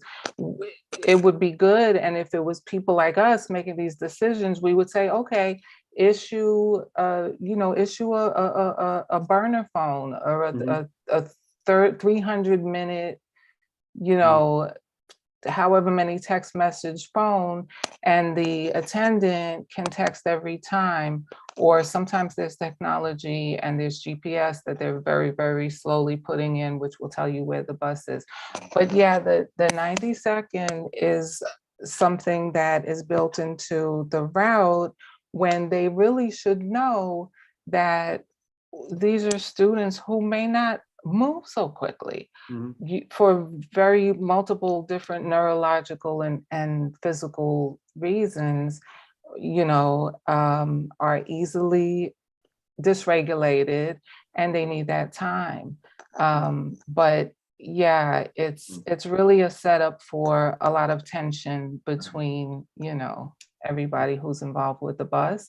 And we feel that could be prevented. So many of these things could be prevented if the will was there and the funding was like reconfigured to go to the service, less so than it goes to wherever it's going when, these for-profit companies. Thank you. Thank you both. Thank you. Leslie and then Wendy.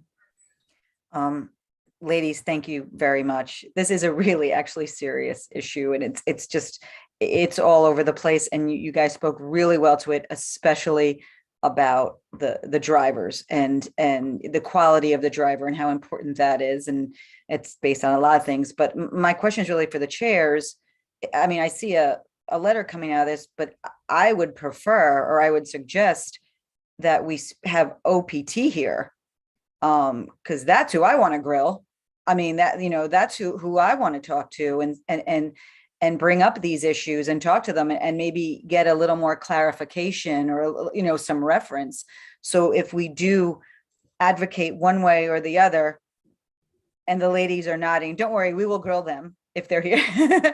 But, so we have some frame of reference and we can ask them specifically about a lot of these points. And then whatever their response is, we can frame our response or our letter, if there is a letter. I'm not assuming there is, but if there is, correctly. So sorry, was the question, do we want to invite OPT or? I don't know if it was a question, but I would suggest that if this is the agency in question, unless the ladies suggest another agency that is directly involved. But it seems that, OPT is really the ones that are dealing with this. That's who I would like to be here. I would want to question, or I would want to see what their response is to some of this, because, the ball is really, and ladies, please correct me if I'm wrong. The ball is really in their court with a lot of these decisions, issues, financing, budgeting, things of that nature. I mean, I would personally be open to making this an item on a future agenda and bringing back a city agency or city agencies to discuss. I think it would be healthy to hear their responses. I had the unfortunate experience of spending 2 weeks of my life in charge of buses and bus routes for a school. And so I'll both say, like, there were a lot of really valid concerns raised tonight. But there's also good explanations for why some of this stuff is really challenging to fix. Just to speak to the 90-second wait time, let's say you extend that to 2 minutes for every stop and there's 20 stops. That's on a good day, adding significant amount of time to everybody's route. That's delaying the time that some kids are going to get to school. It's pushing earlier the time that some kids are going to get picked up. So there are real problems, especially with the for-profit companies, in my personal opinion. But it's also not, like this is easy. Wendy? Thanks. Thank you so much for coming. This is a brand new issue for me, so this is really enlightening. I think my question actually kind of relates a bit to Leslie's question, but for me, I'm just trying to wrap my head around kind of who is responsible, who would be most impactful to speak to. And specifically, I'm interested in the fact that since we do have a new mayoral administration, whether any traction seems to have been made at all, given kind of the change of guard on this issue, or whether if it's been silent, then I think that gives us an opportunity to ask some questions as well. Can I respond a little bit to both of those? Oh yeah, does it make sense? I don't know who's okay. Well, it's a sort of a slippery situation because OPT is a creation of the Department of Education, but we found in that last meeting and in many of their public appearances, there's like this false dividing line that, oh, we can't do that, that's the DOE, or DOE, so we can't do that, that's OPT, and then OPT, so we can do that, that's the company, and so there's this unnecessary separation and layers when in fact their emails all end with schools.nyc.gov, so it is DOE, and whether you speak to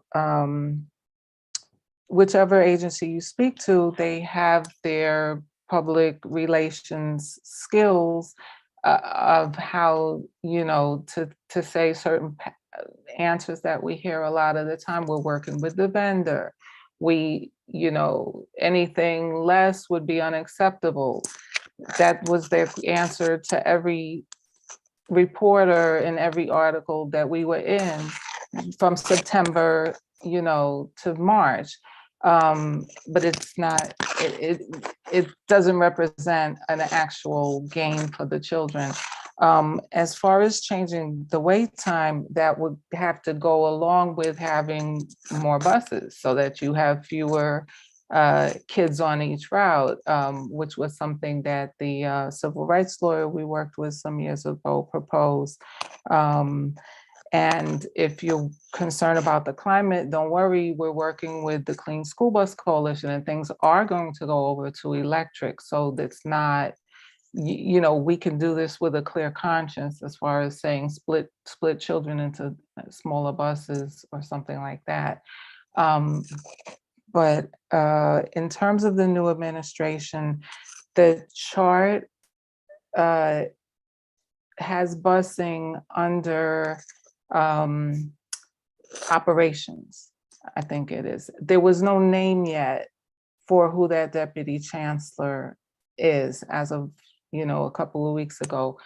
But there's a deputy chancellor, Weisberg, and some people are reaching out to. Lupe has spoken to the new chancellor, Banks.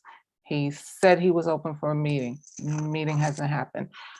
I'm a little cynical because we have met with people over the years and they really only showed us respect when we had a lawyer with us. And then it was, okay, we'll study that, we'll think about it. And then it didn't happen. Like we just said, okay, you have access to send home with every child in their backpack or on that bus. Here's your rights. Here's who the Brooklyn router is and the Queens router and et cetera, you know, the borough directors. We, as a volunteer organization, print that out and give that to parents because parents need a way to navigate the system. And it's only word of mouth, you know? So take me with a grain of salt if you want, but I support your absolute right to hear all the sides of it. We've seen a lot of people come and go, and we feel like there needs to be somewhat of a more grassroots solution and approach. Thank you. Katie and David, then Alan, and I'll flag for everybody that my personal goal of always ending meetings by 8:30 has not been met. Fair enough, Kit. So thank you for this. And yes, this issue is somewhat new to me too, or just sort of the gravity of it. So I have two questions. One, specifically, I guess, Lupe, this is to a point you raised. I know there was, you know, you mentioned that there was a lot of churn, and we all heard about it, you know, that the mayor was pushing to get a lot of families out of shelters in December and be able to say, oh, look, they're in placement. So there's a lot of tumult. I have to assume that it is still an issue, or it is, even if you say, all right, well, that was a one-off kind of crazy time, is it still the case that there are a lot of people affected by getting moved, that families, when they're getting moved to new shelters, that they're having a hard time finding housing and being able to stay in school, and that they're losing school days? Even if you took out that example of the mass tumult in December, is that still the case? Yeah, I thought so. Okay. Yes, yeah. and it's the transition, right? And it's a matter of getting them on the routes. And the routes are being redone sometimes weekly, bi-weekly, monthly, depending on kids moving and leaving, regardless of what housing you're in. But these families, as well as students with disabilities, they're already unable to participate in any after-school programs because busing does not bus students home from after school. You either leave right after school, and therefore you're not even able to participate in the recovery program that was the special education recovery program that was federal funding dollars that brought programs into every school to help these kids recover from the past 2 years of pandemic.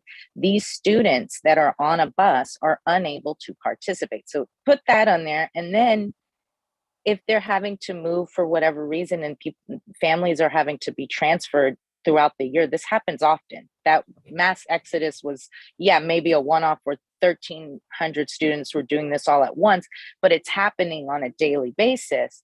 And this is still a big problem. Yeah.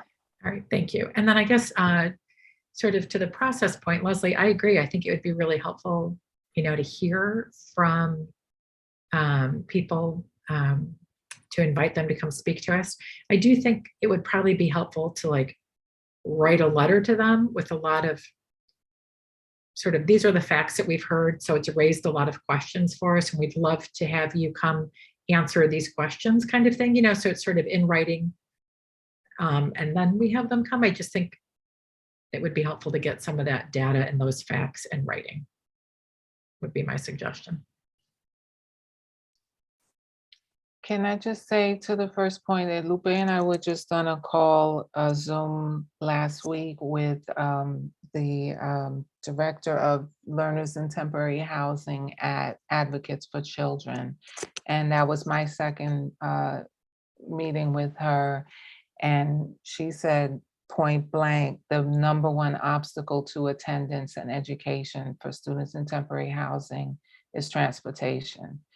And it also goes, you know, K through 6 can get the busing in theory, The others have to get a MetroCard, but we have a parent we work with who was in a domestic violence shelter, and they were only giving her each day a 2-ride MetroCard, and they had to take a bus. It was a multiple fare zone, so sometimes she had to walk back.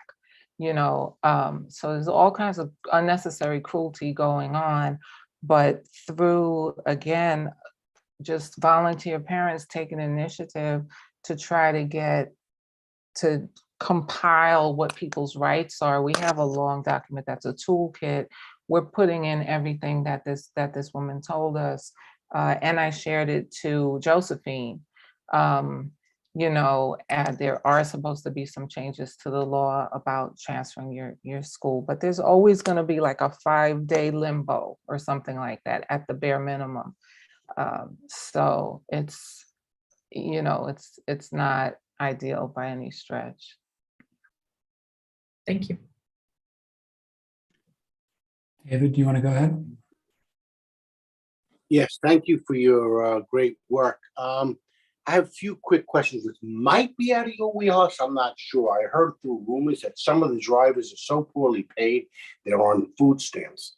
My next question is, I might have missed it in your presentation, are there matrons on the bus to at least assist so they can make the phone call to the parents if they're running into a jam? And my third question, I don't know, maybe this is a stupid question. I don't have kids and I haven't been in the school system in centuries. Are there bathrooms on those buses for the kids? And also, and this is more of a strategic question for you all, have you considered forming an alliance with some of the bus drivers' unions so this way they can contractually get some of the stuff that would benefit the children and stuff like that, so you would work with them, because I'm sure they're compassionate too for the kids.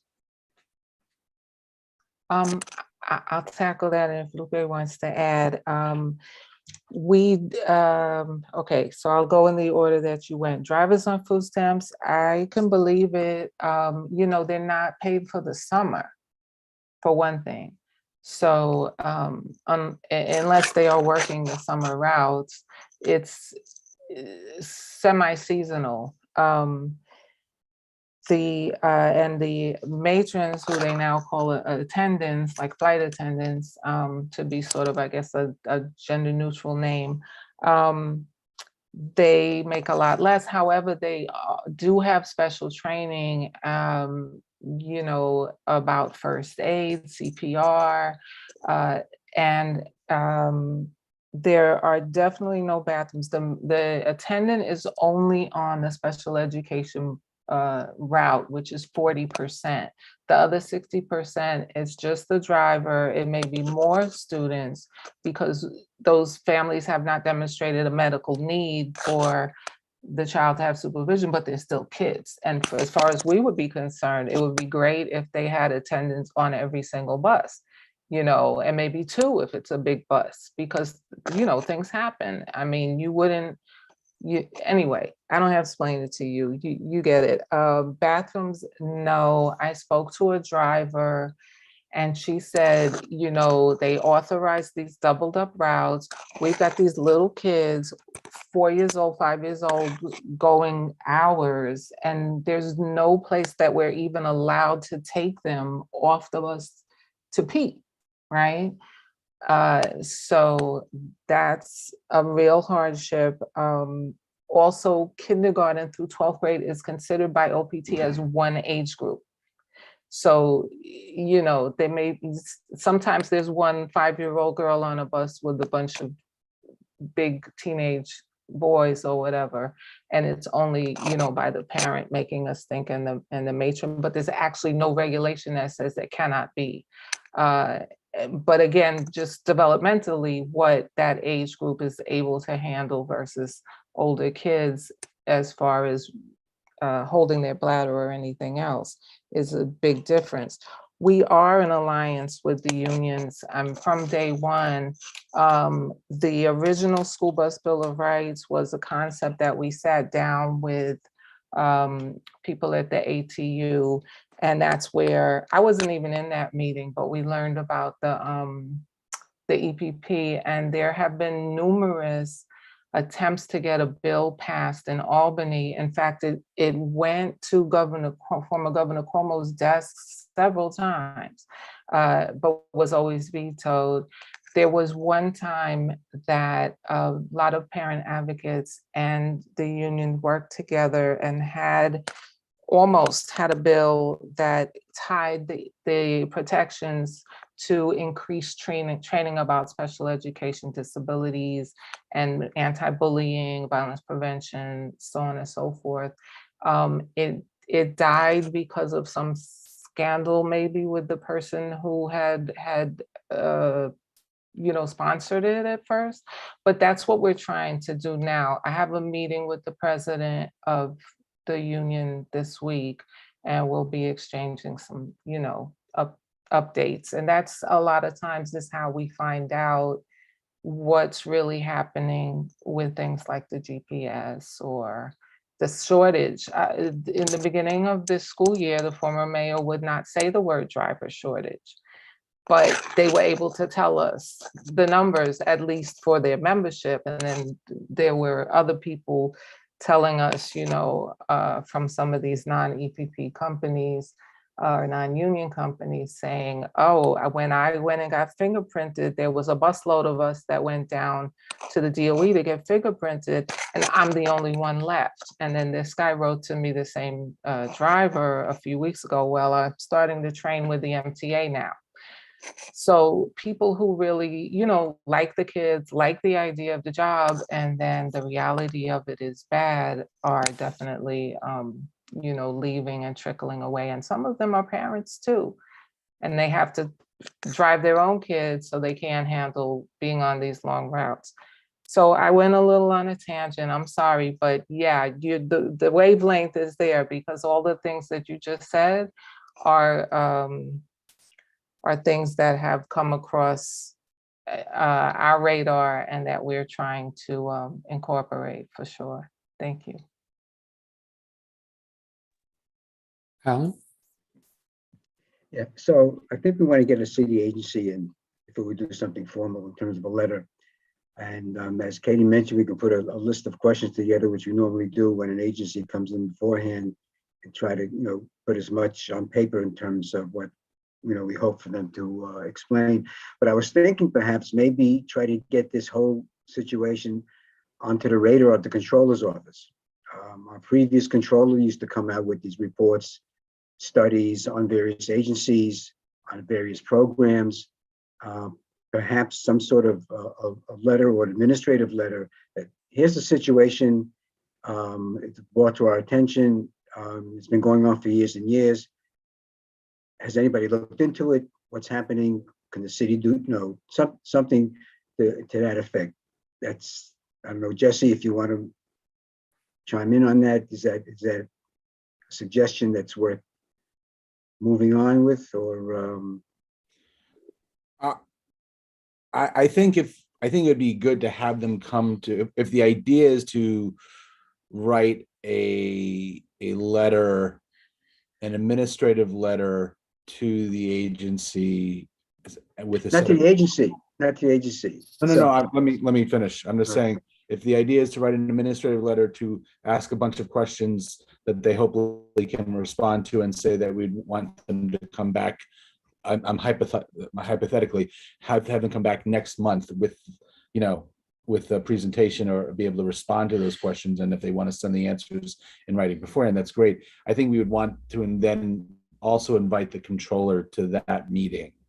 I don't think, we certainly can write an administrative letter asking the controllers whether they've ever, they've done, an audit of this particular part of DOE, and if they plan to do so.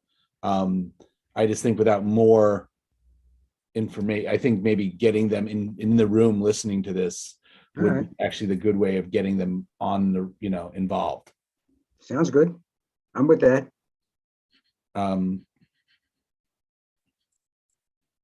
Good.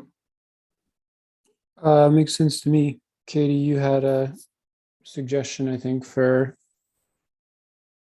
a letter, right?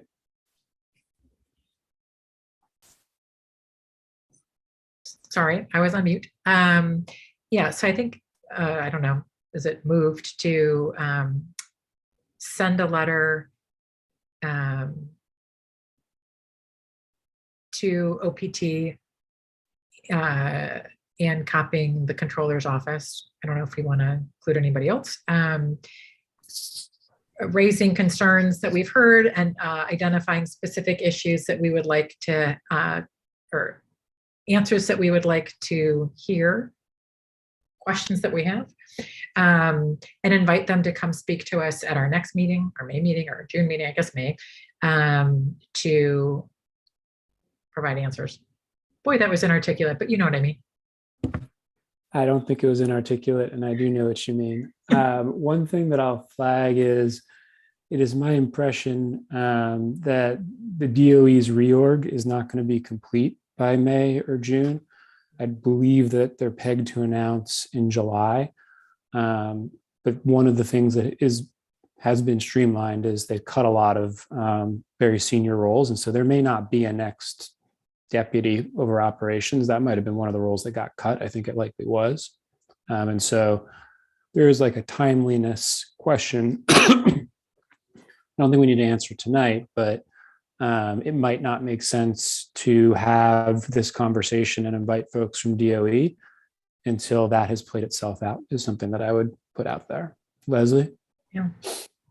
Would agree with Kit. And also just, I don't know if we should make more work for ourselves to write a letter, to ask them to come, to then write a letter. I think we just ask them to come. We say, like any other topic, this is what we're going to talk on. And Jesse and Janine can say, this is what we're interested in. We want answers about this, this, this, and this. These are some of the questions, and come to our meeting. And Kit brought up a really good point. I don't know if we need an official letter to ask them for that, but Well, yeah, I someone think wants to write it. I get no, it. I think it doesn't hurt to get on record. I don't think if we get on record early and then we can follow up when the reorg is done. So, if they saying coming in May is not going to be very helpful, they're going to just sort of look at us, with their eyes rolled over, glazed over, and go, thank you, we'll take all this back because we don't know who to talk to anymore. That might be valid, but at least it will be on record. But I do think you're right, Leslie. I mean, if we're simply asking for an invite and working on some questions, that doesn't necessarily require a letter. Plus, I will say, by the time, the full board votes, your committee meets very kind of directly after that. And so while, of course, I could preemptively ask DOE to come, we're not going to have like a finalized set of questions until full board. So I think if Josephine volunteered to help draft, come up with something, if we want to do an admin letter out of this, that doesn't require a full board vote. We're not stating we're not saying CB4 believes this or CB4 believes that. We said we can state the facts that we've had this meeting and we have these following questions and like to have DOE attend, as soon as appropriately, possible to respond to them. Let's go to David, and then there's just one or two things I want to say quickly before we wrap. Would it be appropriate to CC some of the drivers' unions, or that would be totally out of that? And also maybe CC the chair of the city council's education committee? We can add as many CCs as we want. I just don't want to do something that's not appropriate. That's but I mean, I'm just thinking along the line that might be good. I'll defer to the folks that are on this call, and then also Josephine is to it. The council is certainly easy. We can do that. That's not a problem. Is there something you wanted to add, Sarah? Yeah, just to put on your radar that the Office of the Public Advocate has also been gathering complaints, data, and